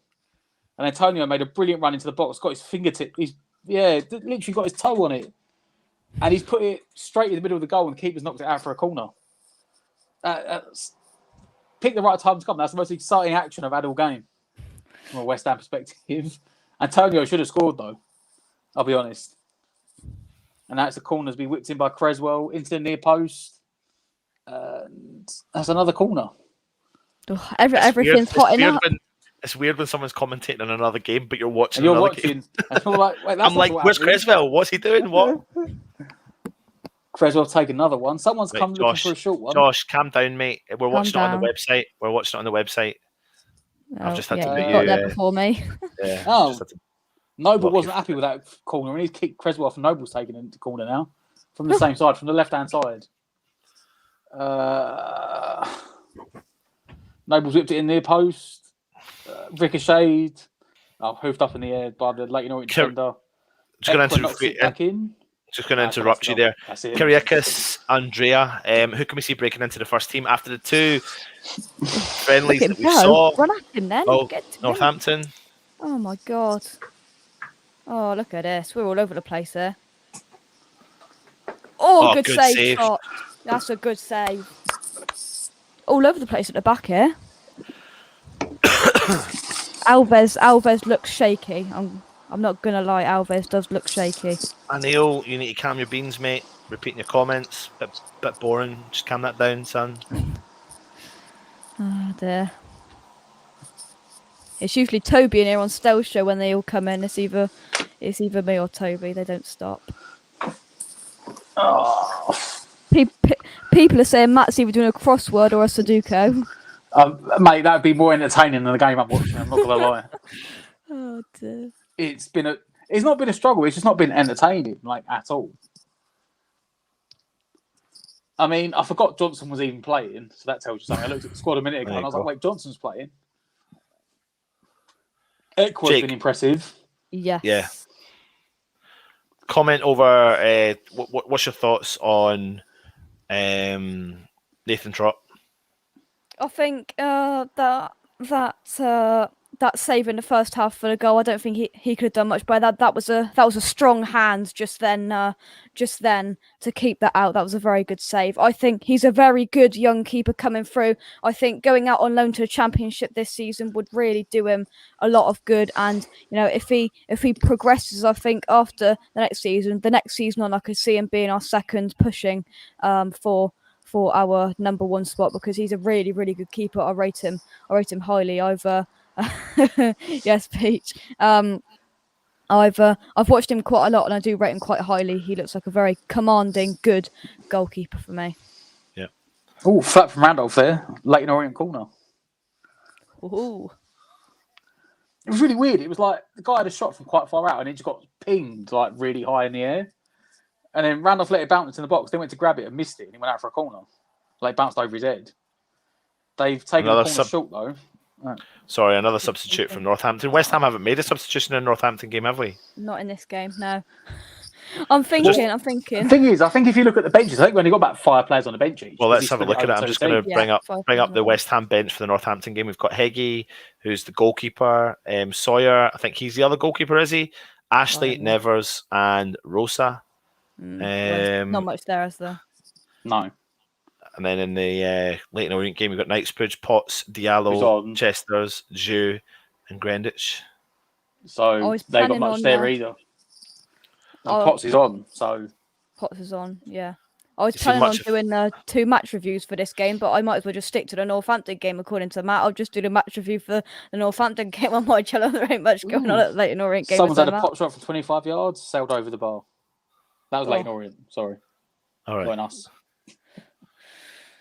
Randolph done one of them stupidly over dramatic Hollywood dives. Matt, is there any way we can see your face when you watch the game? Because this is what we currently see. Like doing this, I'm getting so bored. I'm just going further and further down. I'm like, it's not a great game. Not gonna lie. Let's all do it. Like, just do that. Yeah. But at least your game, you've seen goals. At least you've seen some entertainment in your game. Like, well, I know. Moyes is at the Leyton Orient game, I think. Tom. Yep. Well, we think he is. Yeah, I don't think Matt, you've seen him yet, have you? I haven't seen him. No. Although Matt's been asleep, so maybe he's got home. Maybe I've been playing Sudoku, so and the crossword. I think we're making a sub. Well, hey. Yep. Oh, dear. I believe we've got coming on. Oxo Flex went off. Ocoflex. Yeah, he went off. I'm not sure he come on. I haven't seen his shirt number yet. I'll have a look on Twitter. Hang on. Yeah, you probably find it quicker on there than I will. From the subs, who was the subs available? From the subs available, I would Diallo. Guess, I was going to say Diu, but yeah, Diallo's come on. Oko Flex is replaced by Diallo in a 75th minute. Second change of the night at Leyton Orient. Leyton Orient got a corner. I tell you what, if you had a bet on this for the corner count, you'd be through the roof by now. What about the shots on target count? You'd be struggling. So for anyone that wants to know anything about Amadou Diallo, he's a young centre forward. What West Ham are saying has got immense promise. He's blessed with quick feet and uncanny knack of finding space in dangerous areas. The 2-footed teenager is already regularly impressing in the under-23 level. Highly rated, was the England Youth International within the Academy of Football. It was just 14 years and 6 months old when he debuted in the under-18s Premier League. The forward featured 7 times for the under-18s. And he's got his first professional contract with West Ham on his 17th birthday. That's close. Oh, close. It was. I think that deflected for a corner there, I think. So, Matt, I'll be intrigued to see what the young lad is, Diallo, like. Well, he hasn't touched the ball yet. Orient had a corner. We cleared it all the way down to their goalkeeper. And he's just played a long ball all the way out. They've gone out for a goal kick again. Randolph's just taking it short. And now we've gone to the outside. He hasn't actually touched the ball yet. Kyriakos, we answered your question in particular. We have been answering the questions. Oh, we try to, but also the problem is to get so many comments sometimes. It just skips and you lose it. It's gone. Who will break into the first team? In my opinion, based upon 2 games, if the season started now, based upon 2 preseason games, players that impressed me has been Forson in the middle of the park for West Ham against Northampton. He's been really everywhere, energetic, enthusiastic, box to box, breaks down play, nips in with the ball, takes away the ball from the opposition. Connor Coventry, really good. Looks like he's going to be a good replacement for Mark Noble in the future. I think he genuinely does have a future at West Ham. I'm not going to lie. I'm not massively impressed with Nathan Holland. Don't know if he's gone. I've seen him in 2 games against Dundee. Alessi is playing at left back tonight for West Ham. It's been all right, yeah, but he's great anyway. He's been a bit quiet tonight, but he's not had much to do. Baptiste at the Leyton Orient game, I think he will make the step up as well. And then Ekwa, one of our new signings we made. But they'd be the only 2 from the game I've picked out so far. I'm not counting Johnson. Johnson's already really in the first team. Yeah. Oh, it's a sub Oko Flex looks like he might have something, but I don't I think was just going to say there, Freshfielder saying that. What do you think of Okoflex? he did look good. But Oh, here comes Forson. Number Forson is 12. coming off. Who's number 12? Well, we've only I got 5 think subs to choose from. that is Uh, Rosa. Rosa. So I've We'll actually have got a look little at him now. cheeky image of Rosa for you now. There we go. Swift, that one. That one, yeah, that one's sitting waiting for you. So let's give you a rundown on Rosa. Played around on the back here. Craig Dawson got the ball, lumps it long, straight to Northampton. They pick up the ball near the halfway line. Intercepted nearly by Rosa there. Getting his foot in already. Nice to see. So he is Bernardo Rosa. He's Brazilian. He's typically a creative midfielder who likes to get forward. He's 19 years old as well. He has also proven while displaying those traits. Diligent fullback, can play in a fullback role as well. Free kick at Northampton. He started his youth career at Vasco da Gama in hometown of Rio de Janeiro, inspired by the feats of his hero and compatriot Ronaldinho. He's initially a winger. He's got excellent vision, accurate passing, focused play led him to play switching to central midfield. 12 years old before joining the Academy of Football in his early teenage years. He impressed the Claret and Blue with his attacking output. Let's see what here. In 1920 season, the young Brazil successfully added further strands to his game, making valuable contributions both as a playmaker and more recently attack-minded full-back. His consistency earned him a Premier League 2 Player of the Month nomination in November. Ooh. So That's close. Sorry. close for Northampton. So Bernardo Rosa is obviously quite a unique player because he looks like he's a trickster, but can also play fullback, an attacking midfielder who can play in an attacking fullback position. Well, this is what Moyes likes, a versatile player. And, young age, Brazilian, learning from the best, I'm sure. Sounds good. He's already got his foot in once or twice, which I'd like to see. Look, 0, big 0. That's my 0. That's a 0. That's a 0. 0, 0, 0, 0. I would take nothing for him. Although that's a bloody lie. I mean, if someone came in and offered 200 million quid, it's got to be realistic. But Look, the lad I'll be is honest, just there. If Chelsea or Man City or Man United came in tomorrow and offered up front in cash 100 million quid, he'd be gone. Good point. He would be. Very good But point. no one's offered that. So Solomon Toure, winner of the league. I can't. I'm not going to answer any of those questions because I have to wait and see what the transfers. What's this here? I don't know what's going on there. Who would Forson be cover for, Anton? I mean, Alessi's just got a little bit of cramp. Forson, I mean, I'm not saying he's going to make the breakthrough this season. However, I've been impressed with him, and I get really excited by these players. And Jake, I think you're probably the same as me. He's been quality. You probably think, he's been quality, but we have to be respectful of the opposition and realise who we are playing. Yeah. Brian Chunk, do West Ham have stamina and players to play as many games as we're expecting next season? I think we're going to see a lot of younger, not at the moment, but I think we've got a lot younger players that can make the step up. I agree. Yeah. We do, and we've seen it in these first couple of preseason games. The only player, what a save! Who's that from, Matt? Go on, Matt. Antonio again. It was the old. So he's playing. He's 80 minutes in, and he's still playing. Creswell, it's a really good bit of skill down the wing by Diallo. He got to the byline and he cut the ball back to Creswell, and he cut it back to him where Creswell could just whip it in first time on his left foot, and almost in line with the penalty spot, between the penalty spot and the 6-yard box, Antonio managed to out-wrestle and get in front of the defender for a diving header. And he headed it straight down the middle, and the keeper saved it. We've had I think Antonio's had 2 chances. He had one on the volley and one on the header from around the 6-yard box, and both he's hit down the middle. And the keeper's been there to save it, and that's really been our only 2 chances. It seems to be, Chris. It seems to be. Do West Ham have the stamina and players to play as many games as we're expecting next season? I think I just read that one out. Peter, Nathan Holland has been here for a few seasons now and won't break into the first team. I tend to agree with you, mate. Yeah, he hasn't impressed me today. The 2 I players. I want him to. Yeah. And Alves as well has looked a bit shaky, especially in this second half. He has looked a bit shaky, yeah. Vibronic, if you are new here, I haven't seen your name before, please go across and subscribe to our channel. Jake, we've got a target of 200 likes. Oh, we do. What are we If on? you are We are watching, you need to 185. 185. We need you to go across and hit that thumbs up. If you're new here, go and hit that thumbs up. We want 200 likes as well. Also, there's lots of you watching. If you are new here, go across and subscribe to our channel, please.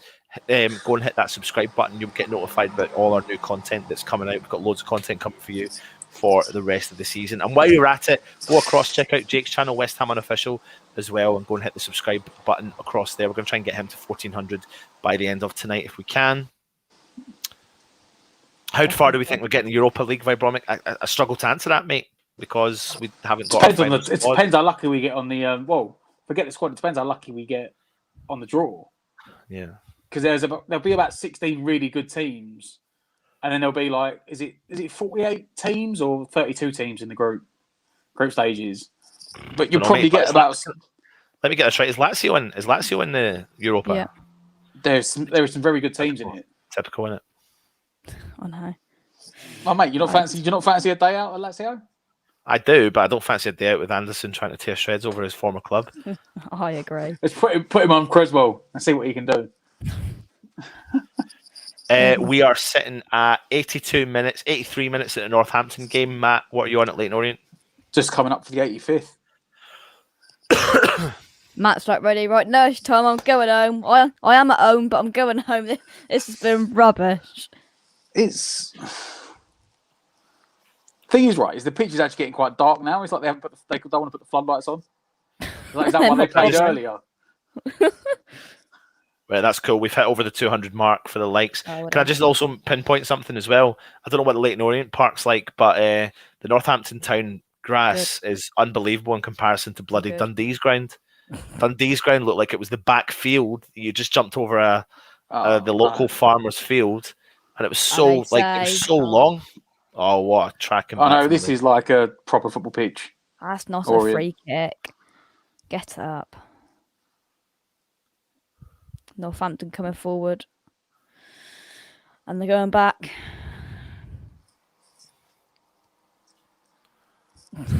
Forget the hoodies we need. United stab vest. Is there a bet wake up? I think it will probably get announced. They haven't announced anything. They haven't announced one yet, have they? But I reckon they're waiting to find out Ronda and Tony Tanti. I'm guessing they're waiting for stadium capacities, maybe. Yeah. They've announced, because we're playing Brentford at the end of the month, which is going to be good. We've got our number 18 coming on now. Anton, who's that? Meeple's coming off. 18, is that? So let's go and have a look and see. Name? Oh, I need to take that comment off. Oh, they've got the players' numbers wrong again. Fabulous. That says 19. Oh, no, it's Swire. Oh, I thought it was Nevers. Swire. Is it? Oh, it's Swire. Swire. I thought it was the goalie. Right, let me go and have a little check out, see who we've got coming on the park for you guys. Swire looks like got the ball. Or it made like the fourth sub of the game, I think. Oh, the cameraman can't keep up with them. Alese getting himself in a bit of trouble there. Lumps the ball out. What's going on? Oh, given away by West Ham at the back. He's had a shot. Oh, God. Easy, comfortable save for Randolph. They are piling the pressure on as well here. Northampton, they're on the right-hand side. Try and put it into the box.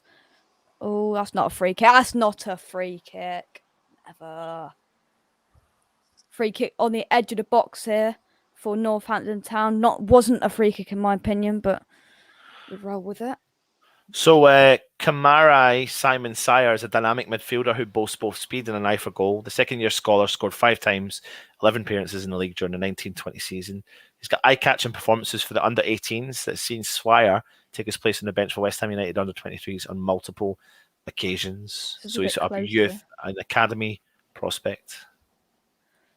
This free kick's going to be a little bit closer. If we can get our wall right, I don't think we're in massive trouble. There's a massive gap there, but it is quite close to get up and over. We need to put you on a little timeout, Anil, mate. I don't even know what's going on with you. Is he going to put it in the box, or is he going to shoot? He looks like he's about to ping that into the box, unless he's going to trick the keeper. That's what I was thinking. No, my stream stopped. Oh, here we go. Oh, tried to shoot straight into Manuel Lanzini, the shortest goal on the pitch, and he stood at him. Lovely.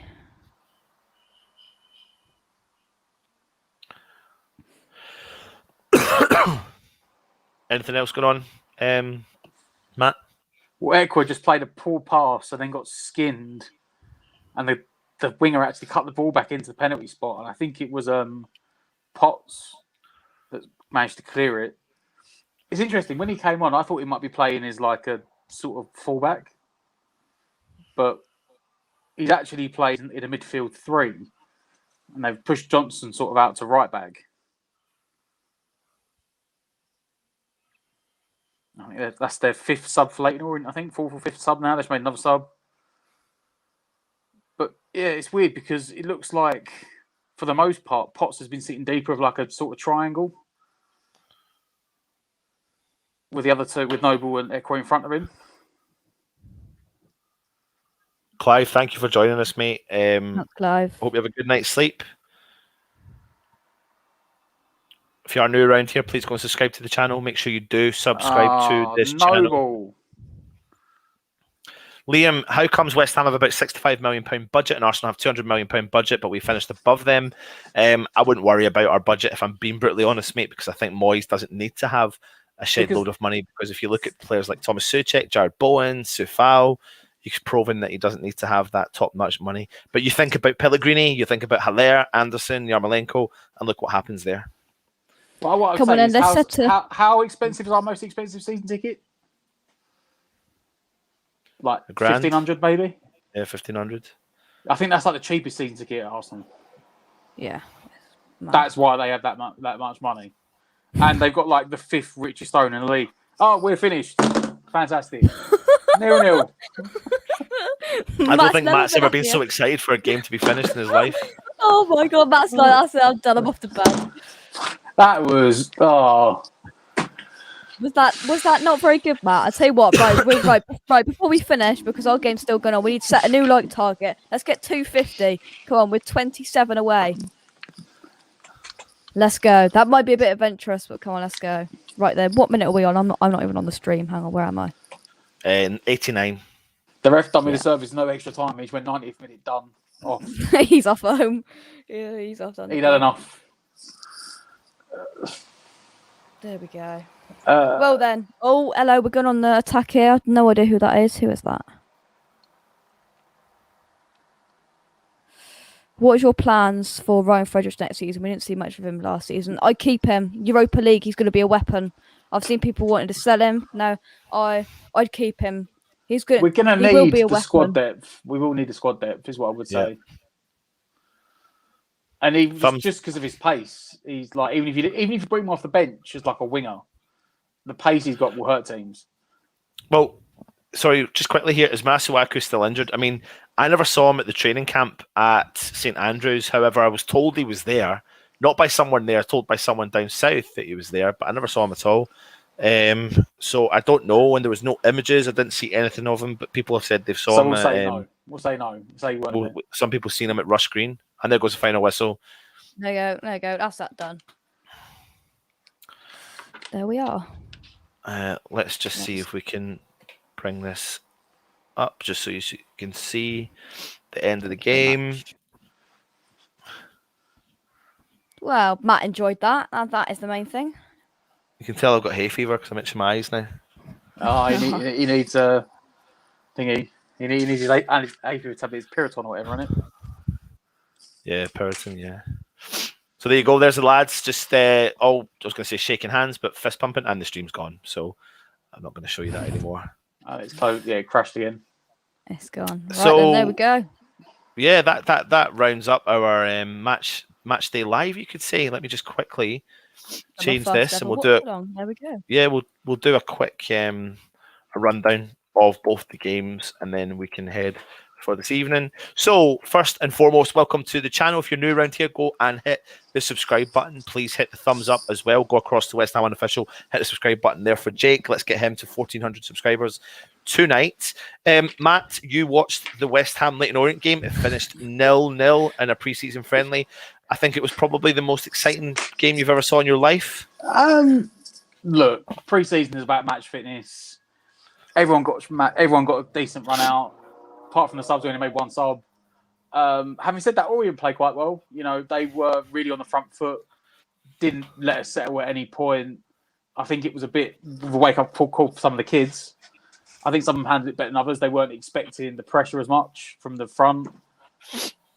We had a couple of big chances. Silva had one in the first half on his left foot. He went one-on-one and hit it straight at the goalkeeper.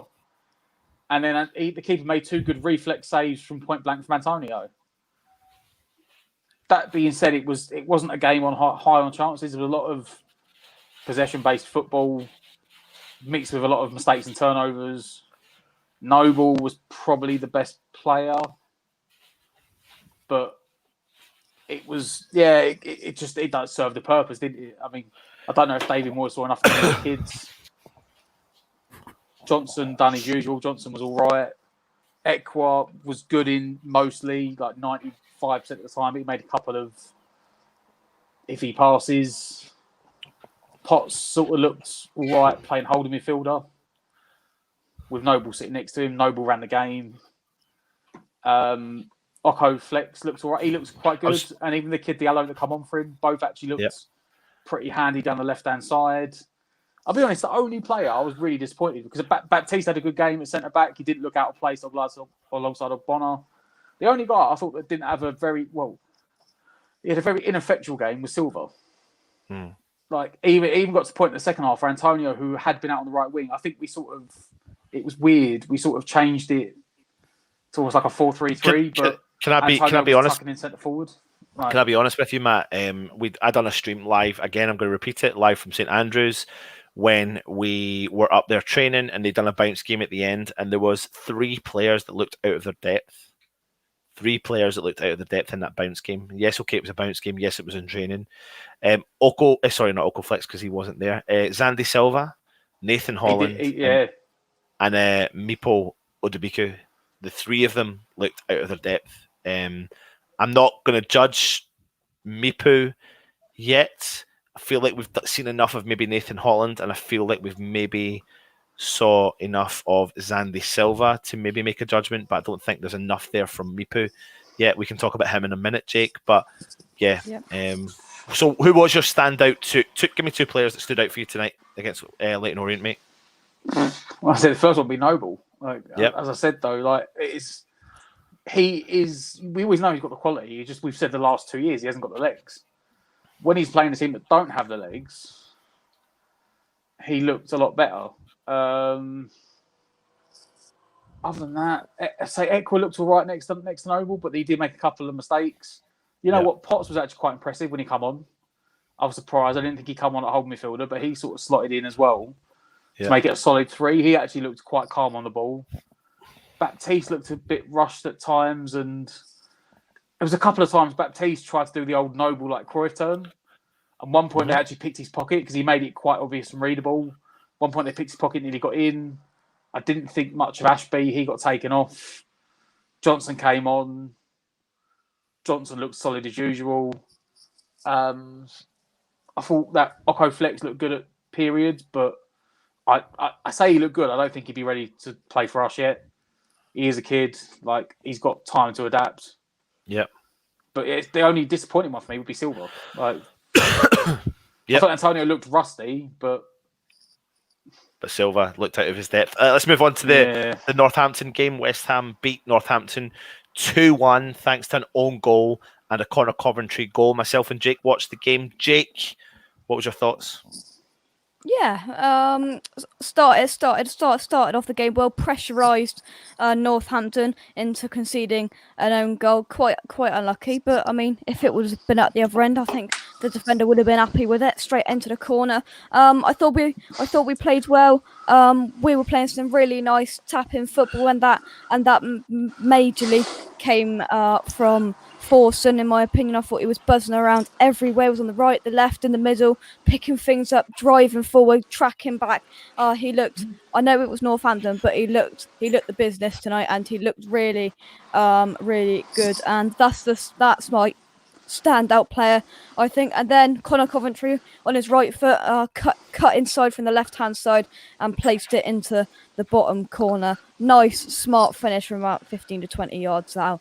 Very, very nice finish. The only player that really, or were the only two players that really didn't stand out, didn't impress me. Firstly, Mipo Odebeko, I don't think impacted the game massively, and Frederick Alves looked a little shaky in the second half as well, where we were getting pressurised a bit more. But we won, and that is the main thing. And positive to come out of it. There were a lot of them. Forson, Bowen looked good. The midfield three overall, I thought were very, very good. Lanzini, Coventry, and Forson. So overall, happy with that game, and I'm glad I chose to watch the Northampton game over the Leyton Orient game. Absolutely, I completely agree with you. I know there's lots of people in the comments, but I just want to show you a rundown of the pre-season friendlies that we've got left. Of course, West Ham drew 2 each with Dundee. We played Northampton Town tonight. We beat them 2-1. We drew with Leyton Orient tonight at the Brayer Group Stadium. We then move on to our next friendly, which is in 8 days' time at the Majeski Stadium against Reading, followed by a pre-season match at Celtic Park up in Glasgow in Scotland against Celtic. So for anyone that's wanting to know what our next kind of couple of fixtures are, I think we've got, and then is it after that? Is the Brentford game? Yeah, we've got the 31st of July. Yeah, the 31st of July. But I think they'll announce, because there's then 2 weeks before the first season. So the week starts, up, you'll probably find the following weekend. We'll get another the weekend game in between. Should be the Betway Cup game. Betway Cup, the biggest cup in the league. We're going to have more signings hopefully lined up soon, and hopefully we can report more on some new signings coming soon. I think Stell is maybe going to be coming to you live maybe tonight or tomorrow evening with a late West Ham weekly. You'll have seen that we didn't upload for the first time in a midweek day for about 2 or 3 months yesterday. So I think Stell's going to bring you a delayed West Ham weekly. I don't know when it is. I'll try and find out, and if we do, we'll put it on the channel. So please keep your eye out for that. Jake, I think you're going to go and do a review on your channel for the game, yeah? Now, I was going to do both games, but I've decided that I'm going to quit the Leyton Orient game after Matt's review of it. So yeah, I'm going to talk about the game that I watched, and thanks for having me on, and thanks for letting me watch the game. Yeah, absolutely. People are asking a few more questions. It's just pre-season. We had a shocking pre-season when we went to New Zealand, and then I've had a fantastic season. Absolutely, we had a very good one under Avram Grant, and when we got relegated, with Avram Grant as well. I think the Celtic game is a full crowd with away end. No, Matthew, unless things change dramatically in Scotland. I don't think that is happening.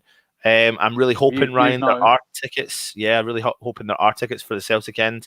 But if not, we'll be doing some form of reporting, live roaming reports coming from Celtic Park. Hopefully, I'll be. Me and Matt will be here holding the fort. Absolutely, lads. Absolutely. Yes, Sweet Caroline. What a tune, what a song, and what an atmosphere it looked like. It looked amazing, didn't it? We did Freshfielder. We won every single game in the pre-season under Avram Grant, and then we then went to went and got relegated the next season. Now, someone's just made an interesting point there, so I'm going to do this live where we're on. But they said you've seen the announcement half an hour ago that Celtic have opened it up to a full stadium. I don't think they have, but I'm going onto their website just to make sure. What I'm seeing here as well. I'm hoping it is, but I really don't think it is, mate. I really don't think it is. And then we can go from there. Any other comments or anything you lads want to kind of say before we head? Let's have a look. No, mate, I was just trying to look for this yourself, see if there's anything coming up about it. Gary says, I'm getting nervous about our signings. I am as well. Definitely. If we get into the final week, we've made no signings. That's when I start to get nervous. But we never do stuff quickly. So I know. Steve says, I watched the Orient game, and there was some good performances from Orient and from some of our youngsters as well. Glad I didn't pay. Peach reckons Noble's going to win us the Europa League.